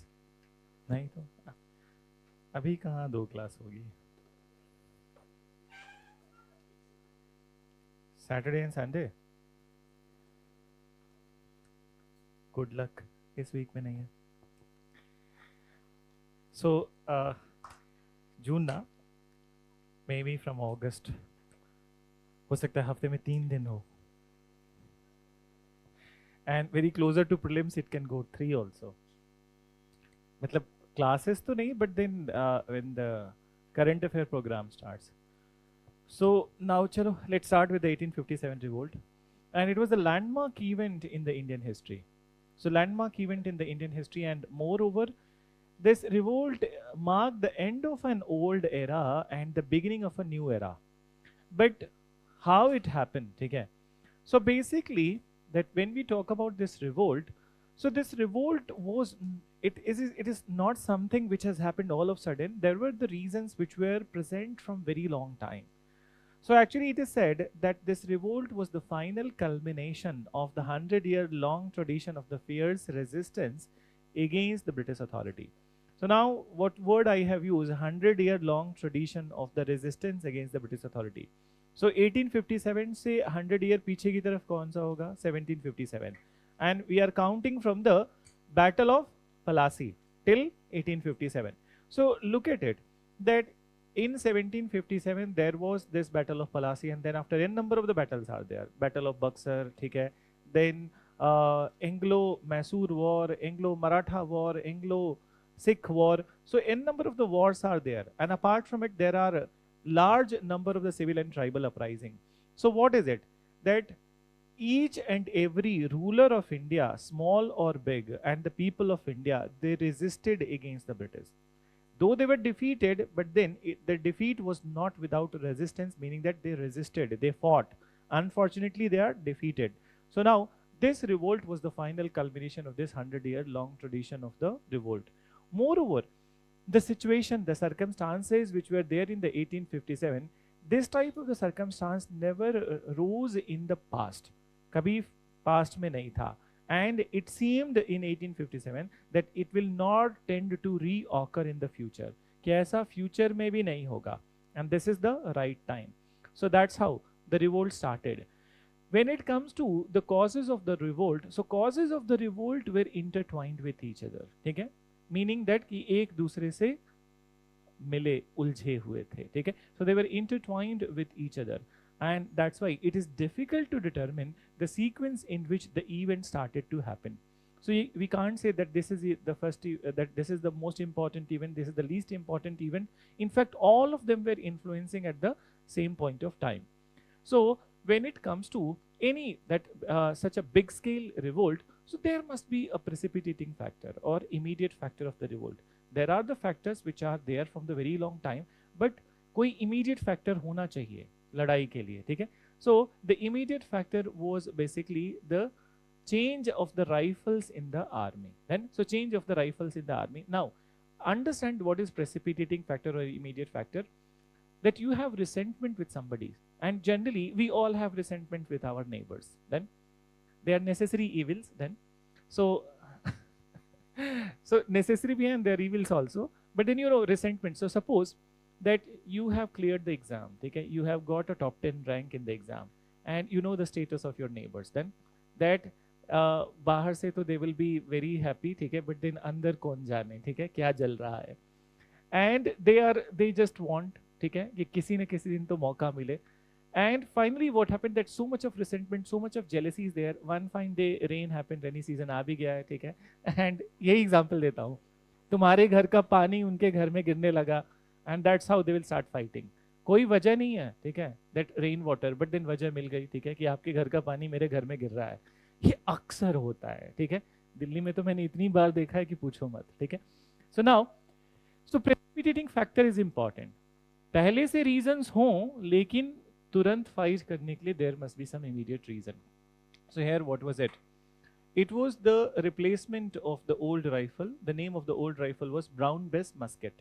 Then, and brown-based musket was replaced by new Enfield rifles. Then, so new Enfield rifles were replaced for, or sorry, that they were taken for their greater range and better accuracy. पुराने rifle में range भी कम था and accuracy was less. So now new rifle has more range and accuracy. But what is the problem with the new rifle? ठीक है? So problem with the new rifle, understand. In this rifle, the bullet, which is called as cartridge. So cartridge is to be loaded, and on the cartridge there was a paper which was coated like this. Then a paper is coated on the cartridge, and this paper was further smeared with cow fat and pig fat. ठीक है? So cow fat and pig fat. And before loading this cartridge in the rifle, they needed to bite off from the mouth. Then, so bite off from the mouth. Now, this particular biting off of the paper hurted the religious sentiments of the Hindu and Muslim sepoy. So, Hindu sepoys were offended with the cow fat, and Muslim sepoys were offended with the pig fat. Okay? So, pork fat. So, now, in one of the class, someone said, that sir, cow fat से क्या issue है? Cow fat is ghee, ठीक है?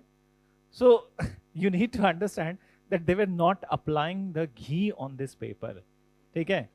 They were applying flesh fat of the cow, ठीक है? Not the clarified butter.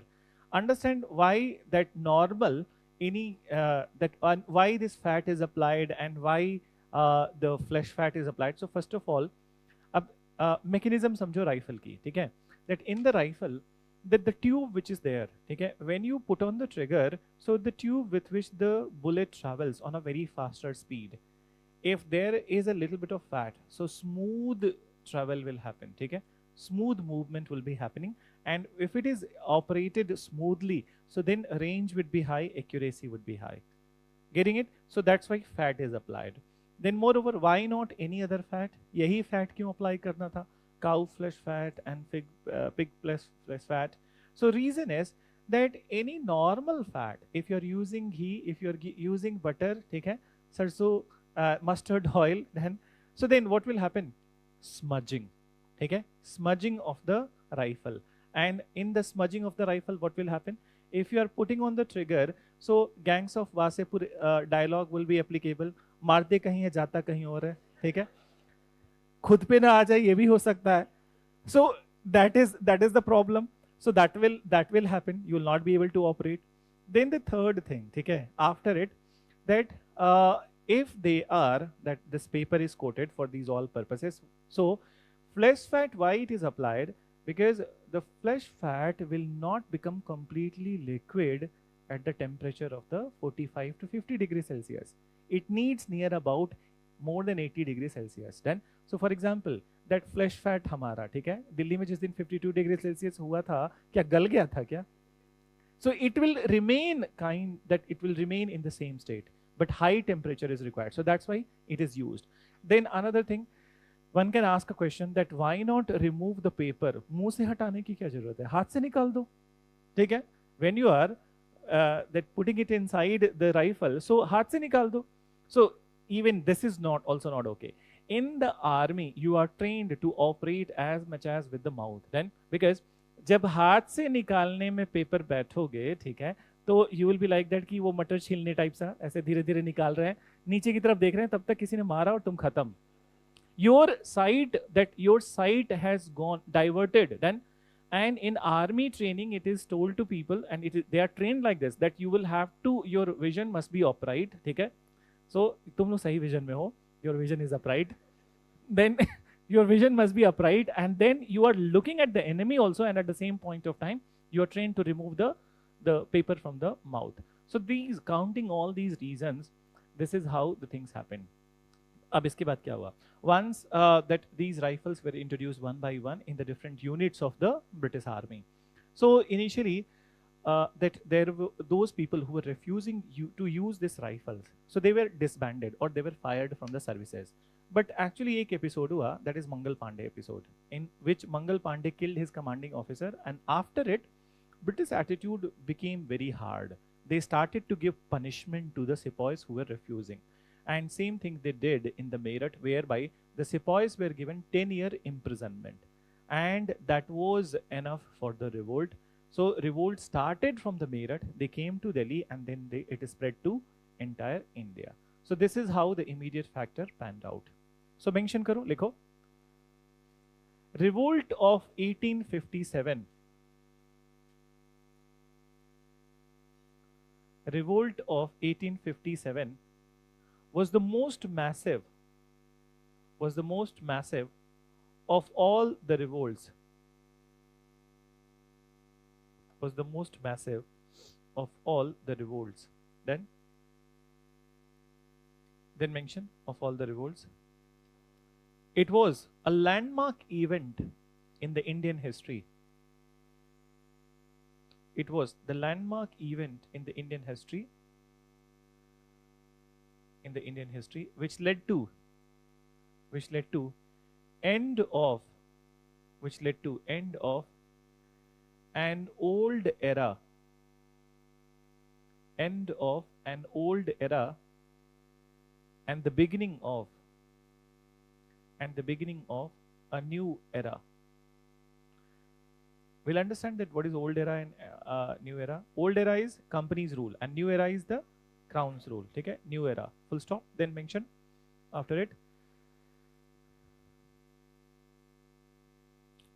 It was the final culmination.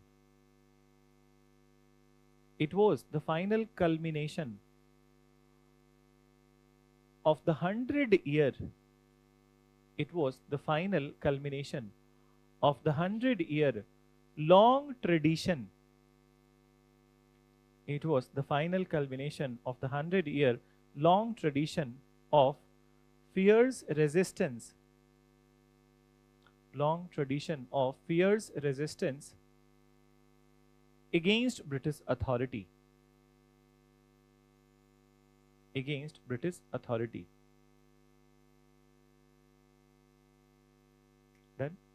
Then mention the causes of the revolt. The causes of the revolt were intertwined together. The causes of the revolt were intertwined together, and it is difficult to determine. The sequence of the revolt. It is difficult to determine the sequence of the revolt. Then mention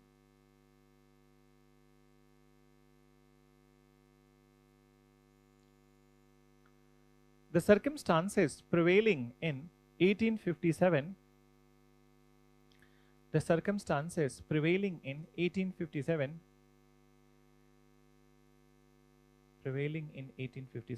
did not occurred in the past.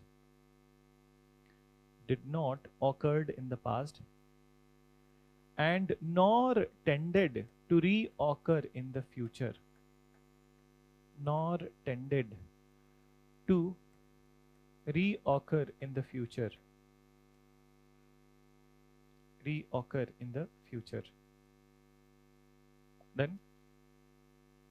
Then mention, right? The underlying causes are as follows. the underlying causes are as follows.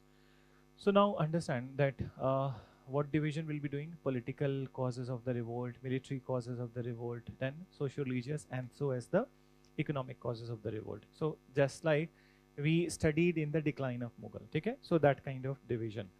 So first what we mentioned, immediate cause. And immediate cause, अब एक बात फिर से ध्यान से समझो, that immediate cause, the rifle episode, we can keep it in the military, but then for the purpose of the study we are keeping it in military, but at the same point of time it is also religious cause, because this religious sentiments were hurt.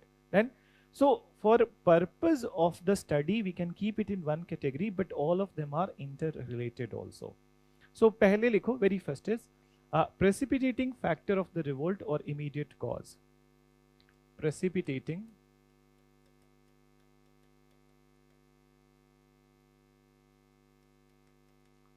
factor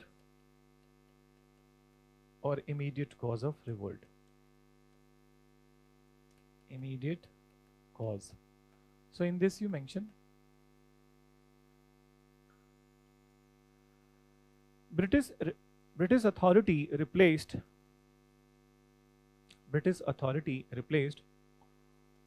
old brown bess musket, old brown bess musket with new Enfield rifles, with new Enfield rifles for their for their greater range and accuracy, for their greater range and accuracy. Then greater range and accuracy. Then mention in the new rifle,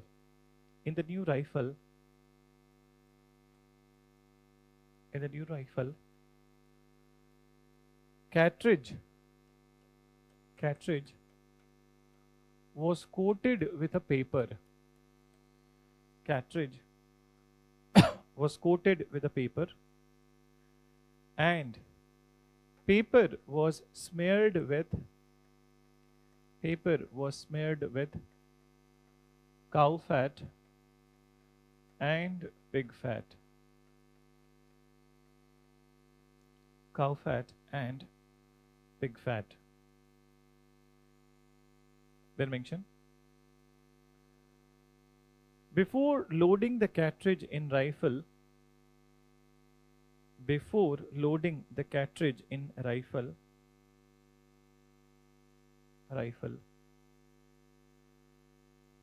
was to be bitten off. Paper was to be bitten off. Paper was to be bitten off. Full stop. It hurted the religious sentiments of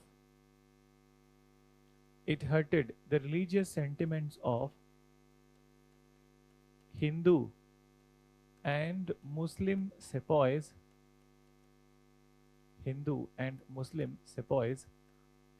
alike. Hindu and Muslim sepoys alike. Then when they refused to use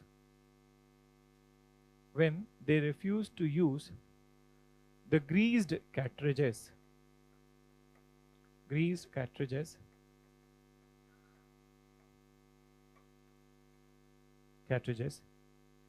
they were fired from the services.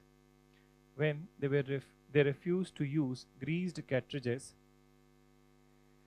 they were fired from the services. Full stop. Then mention fired from services. Full stop. Later, they were also handed over hard punishment.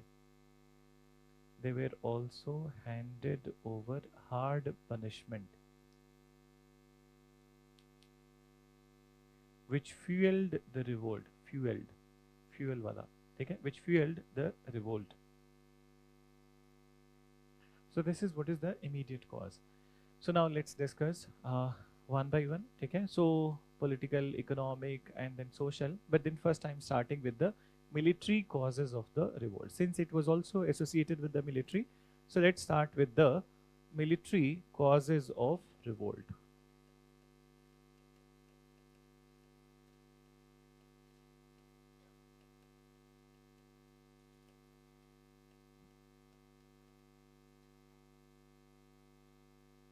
So military causes of revolt. In this, number one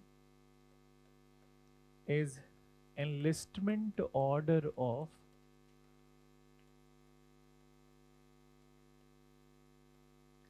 1856.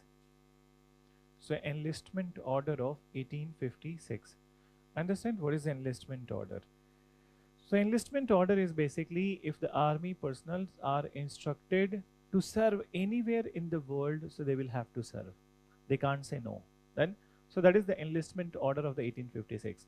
Basically, British have instructed all the Indian sepoys that anywhere in the world, anywhere in the British colony, they can send to serve the duty. So now, this is very similar to the conscription in the today's situation. What is conscription? Have you heard? No idea? I'll tell you what is conscription. Conscription is basically Ukraine and Russia war. And in this war, what is the instruction of the Ukraine government? That the people who are in the age bracket of 18 above and 55 below, so 55 or 60 something, okay? So 55 or 60 below, they will be remaining, particularly the males, they will be remaining in the country. They cannot go outside the country. They will have to fight for the country. So every citizen will have to fight for the country. Then those who are in this age bracket. So that is conscription. So in emergency situation, it happens in a country when there is an external attack on the country. In fact, in some of the countries, conscription is very essential, and it is actually everyone will have to do the military duty. So for example, two countries, batao, Israel and South Korea and North Korea. So Korea entirely. So Israel, South Korea, North Korea. I'll tell you South Korea के बारे में, ठीक है? North Korea तो सभी जानते हैं, Israel also. But then South Korea also has this conscription. All the young males, they will have to serve in the army for some time. Okay? So for example, you must have heard, agar jo BTS is your favorite, so you must have heard one by one they all have served in the army. Okay? So this is there. So that's conscription. So here enlistment order is a bit similar to that if they are ordered, so they will have to serve everywhere. Now what is problem with this? Problem is that the fear of the sepoys. So fear of the sepoys, it is emanating from many things. ठीक है? Religious fear है, ठीक है? Societal fear है. So what is religious fear? Religious fear that majority of the British colonies are, you will have to cross the sea and then you will have to go to Africa or either in the other islands. Then, so when you are going to this other island, so what is there then?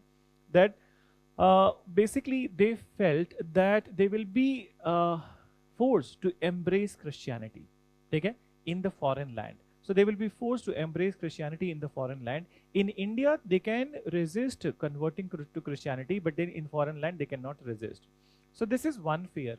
Another fear was basically is that some of the superstitious practices which are practiced in some section of society, not entire section of society, but some section has belief that if anybody crosses the sea, so then he loses his religion and he becomes a demon. Then, so and he loses his religion and demonic things are coming into him. So बोलते हैं ना कि sea cross करना is a paap, is a sin. So that was also the fear that if they cross the sea, if they are sent to South Africa, from South Africa, if they are returning back, so then they will not be accepted in the community. And these all fears led to the doubt in their mind. Now understand that what is, पहला तो चलो embrace Christianity is one such real fear. Second was superstitious fear. Why these people are having this kind of fear? There is a solid reason behind it then, and it is from the very ancient time. So if I ask you a question that which side of the sea is more deeper, Arabian Sea or Bay of Bengal? Bay of Bengal, good. And obviously when you look at the water color also, so water color is more sky blue on the Arabian Sea side and it is more brackish on the Bay of Bengal side. In fact, Indian Ocean में जो सबसे deeper area hai, that is from the Bay of Bengal to the Sunda Trench of the Indonesia. Then, so this is the area which is quite deep, and deep hai. Then moreover, tell me another thing, okay, that which part of the Indian Ocean, or basically Arabian Sea and the Bay of Bengal, which has more tropical cyclones? Bay of Bengal. Okay? So original report, I'll tell you, 14% of the tropical cyclone happened in the Arabian Sea and 86% in the Bay of Bengal. So more devastating cyclones happen in the Bay of Bengal. Then, and whenever the cyclones are happening, so obviously it is highly destructive, devastating. Old times, okay? So in the old times, it was basically observed in the society that those who ever crossing the sea, particularly Bay of Bengal, trying to cross the Bay of Bengal, very less people returned from the Bay of Bengal because they were caught in this particular tropical cyclones, and then they are drowned and they are dead. So these all things were happening. So now this fear was that it was further, okay, that it was further improved by this fear by some of the literature also. So for example, literature of the Ramacharitmanas, Ramayana itself. Then, so as per the literature, that crossing from Rameshwaram to Talai Mannar, okay, in or Dhanuskodi in Sri Lanka, okay. So the sea has demons as per the Ramayana story, and these demons were killed by the Lord Hanuman. Right? So then the sea is full of the demons. So people had this kind of belief that sea has the demons, and these demons, okay, either they are killing the people, and if they are sparing the person, so it means that they have converted them to demonic activity. So this is also the fear. Then what about the present situation of the Bay of Bengal? So present situation, I'm not instilling fear in you, but some of the biggest accidents of the aviation history has happened in the Bay of Bengal. Then, and some of the most mysterious events of the aviation history. So MH370, have you heard about it? अभी तक black box भी नहीं मिला है. Nobody knows that where these people are. ठीक है? That Andaman के पास में last वो that the last signal came, and then after अभी 4-5 साल पहले की बात है. ठीक है? So then aircraft completely became, ठीक है, non-visible and then non-traceable, and till from that time, ठीक है, there are many searches conducted. Search में Titanic भले मिल जाए, ठीक है, लेकिन MH370 नहीं मिला. Then moreover, it is not the only incident. There are 3 incidents of the Malaysian airline, ठीक है, in the Bay of Bengal. So Malaysian airline is a very effective airline, but लोगों ने Malaysian airline से travel करना छोड़ दिया, ठीक है, because of these accidents which has happened. And one of the reason which generally it is said, that colloquially it is said, that because of the very that unpredictable nature of the sea in this area. So these, अब आज के time पे भी अगर जो ऐसा डर है, तो सोचो दैट ओल्ड टाइम्स में तो people had that superstition, base हो या ना हो, बट स्टोरीज तो हैं उस सुपरस्टिशन के. So that's why majority of the sections of society, particularly in the eastern India, okay, eastern side, they had this belief. So crossing the sea will lead to the either one becoming demonic, or either one is losing his life, or one returning back, so then he's not fit for the community. So this was the fear which was because of this enlistment order of the 1856. Then the next one, number 2, Post Office Act of 1850s. So what was this Post Office Act of 1850s? So basically earlier the sepoys were given free postage privilege. What is free postage privilege? Basically, if you're serving in Delhi but your home is in Lucknow, so you're sending any consignment from Delhi to Lucknow, so then it is free of cost. Okay?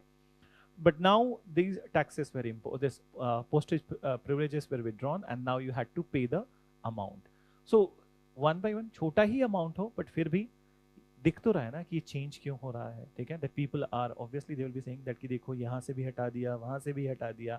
Then the third was discontinuation of bhatta. So discontinuation of bhatta. What is bhatta? In English we call it allowances.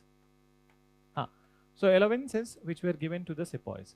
So if a sepoy is working, ठीक है, if he is serving far from his home location, so obviously घर नहीं है तो किराया तो देना पड़ेगा. ठीक है, घर लखनऊ में है and then you are serving in Delhi, so then you will be given the residence allowance. ठीक है, then apart from it there are many allowances then.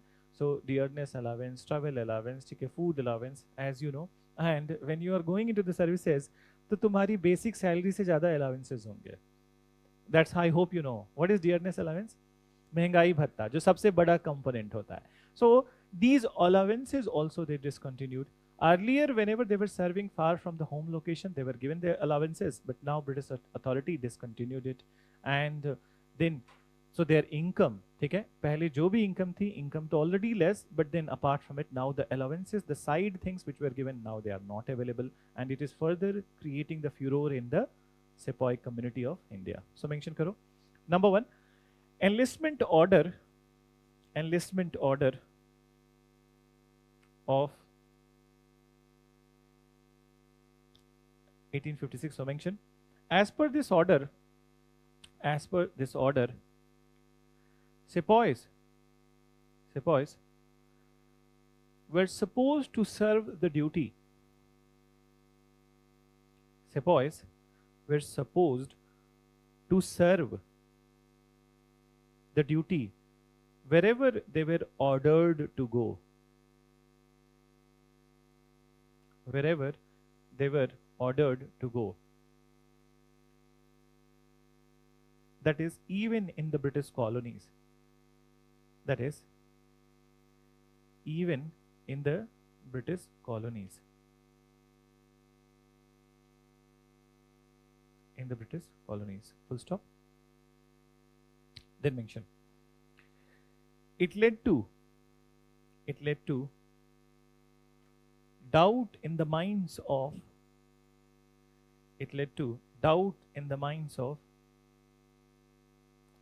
sepoys, that in foreign land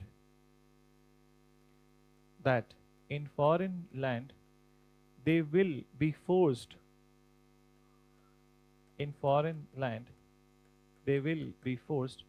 to embrace Christianity.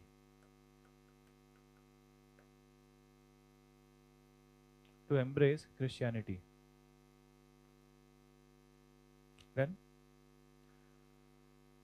some of the sepoys were driven by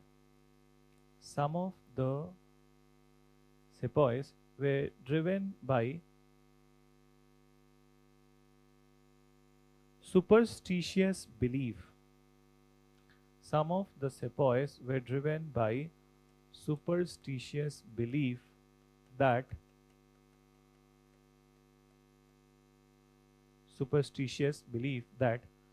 crossing the sea is a sin. Crossing the sea is a sin, and they might lose membership of their community. They might lose membership of their community.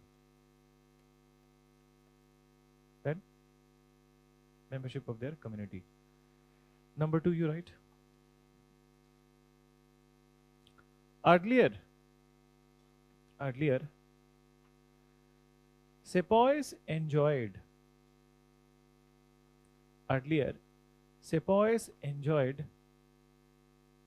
free postage.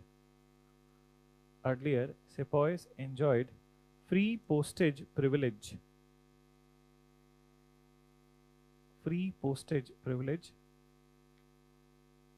But after the Post Office Act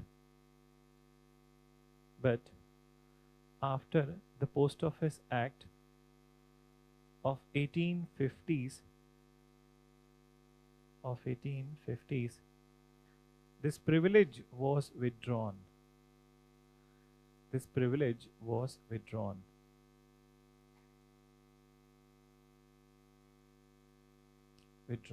Then, number 3, whenever a sepoy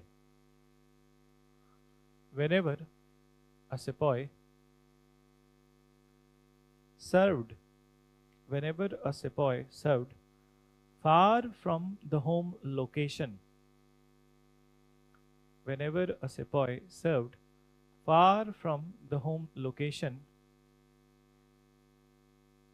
he was given bhatta.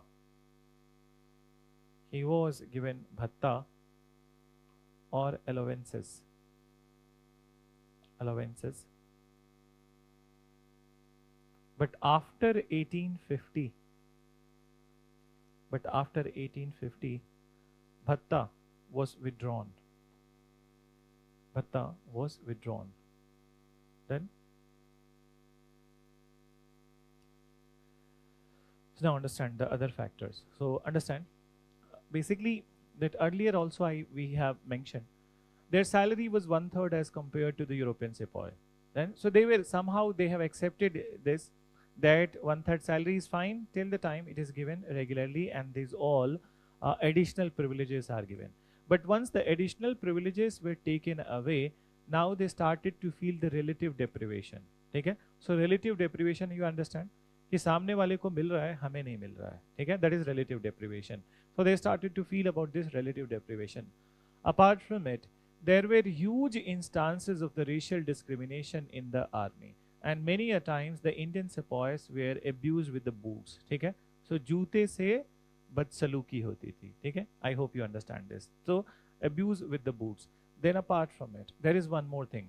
When it comes to the recruits of the army, so majority of the recruits in the army, they were from 3 areas. These areas are Bengal, Awadh and Northwest Frontier Province. So in Bengal, Awadh and Northwest Frontier Province, caste and the class consolidation was very high, meaning that society was crystal clear divided on the lines of the caste and the class. So for example, in the Hindu society, Brahman, Kshatriya, Vaishya, Shudra.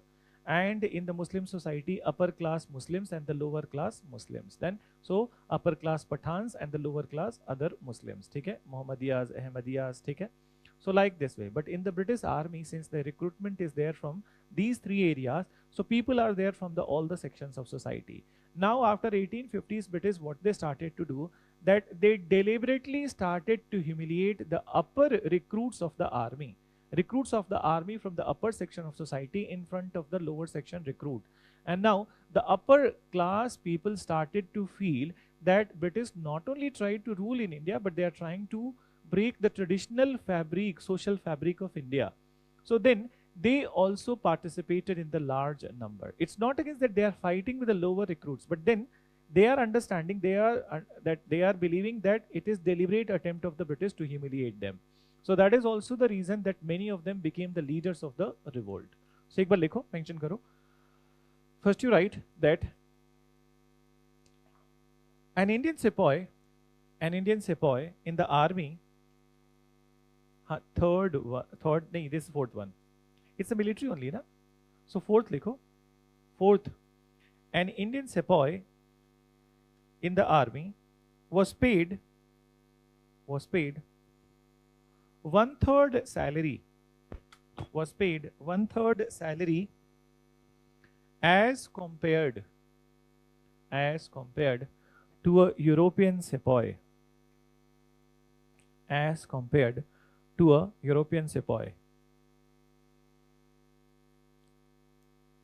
It was not a problem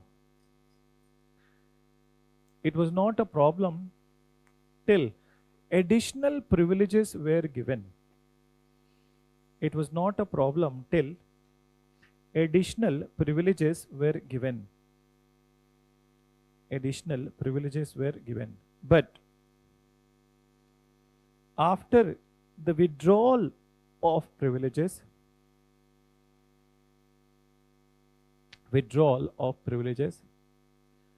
sepoys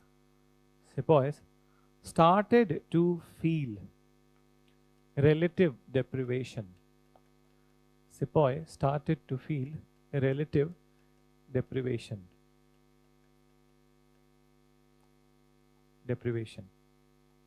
Then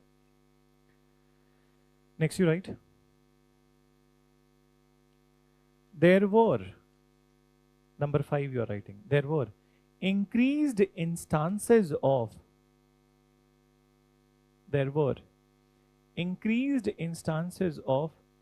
racial discrimination in the army,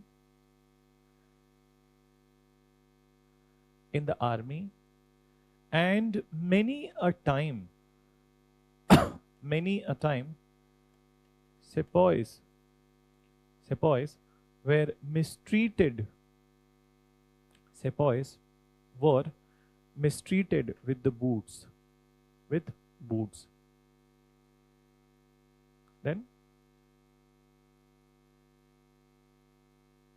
Then number 6 you write,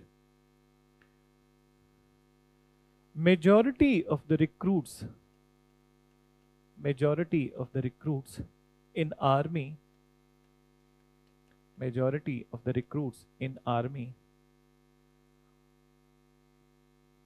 were from Bengal, Awadh,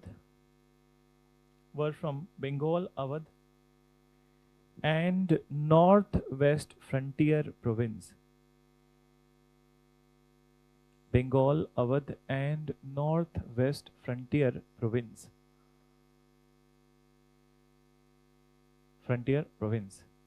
Then mention where caste and class consolidation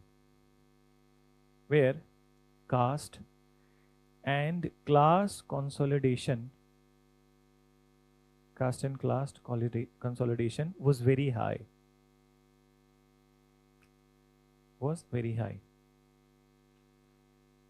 Full stop. Whenever upper caste Hindus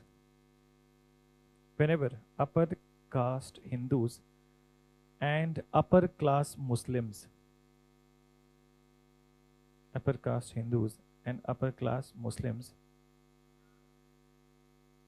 were humiliated before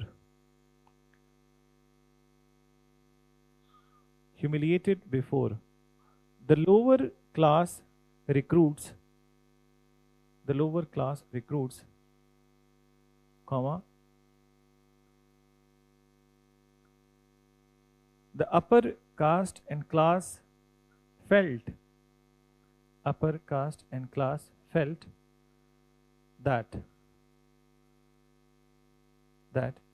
it was the deliberate attempt of British authority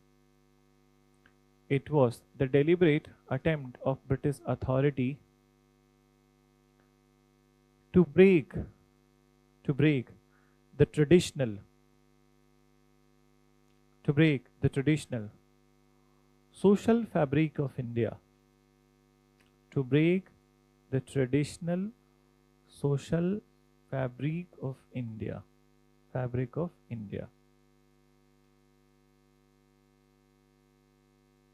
Then, so fabric of India. So this is what is basically the military causes of the revolt. But then there are other causes also. So like economic causes of the revolt, then socio-religious causes of the revolt, and then after would be the political causes where we talk about the doctrine of lapse. So understand that how we are going to proceed in this topic, that after these all causes, we will talk about the course of the revolt. Then course of the revolt from where it started and how it reached to the different parts of the country. And then the most important part and the interesting part of the revolt is the prominent personalities. So we will have more discussion on the prominent personalities. See, for writing purpose, it might be less, but then their story needs to be known. And then after we'll do the analysis of the revolt, in which we'll be talking about the failure and then after the significance. Then, so when is the next class? है इस week में? No class. Not even on Sunday. Chalo, so it means that we will be meeting in the next week.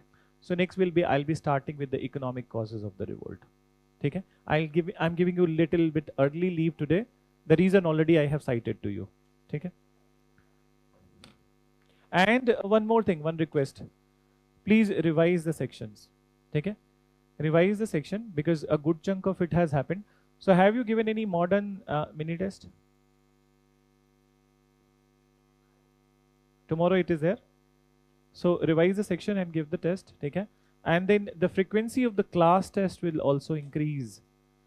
So whatever you have studied, do revise it with full heart. Then I'll be giving you the test, but then I'll not tell when.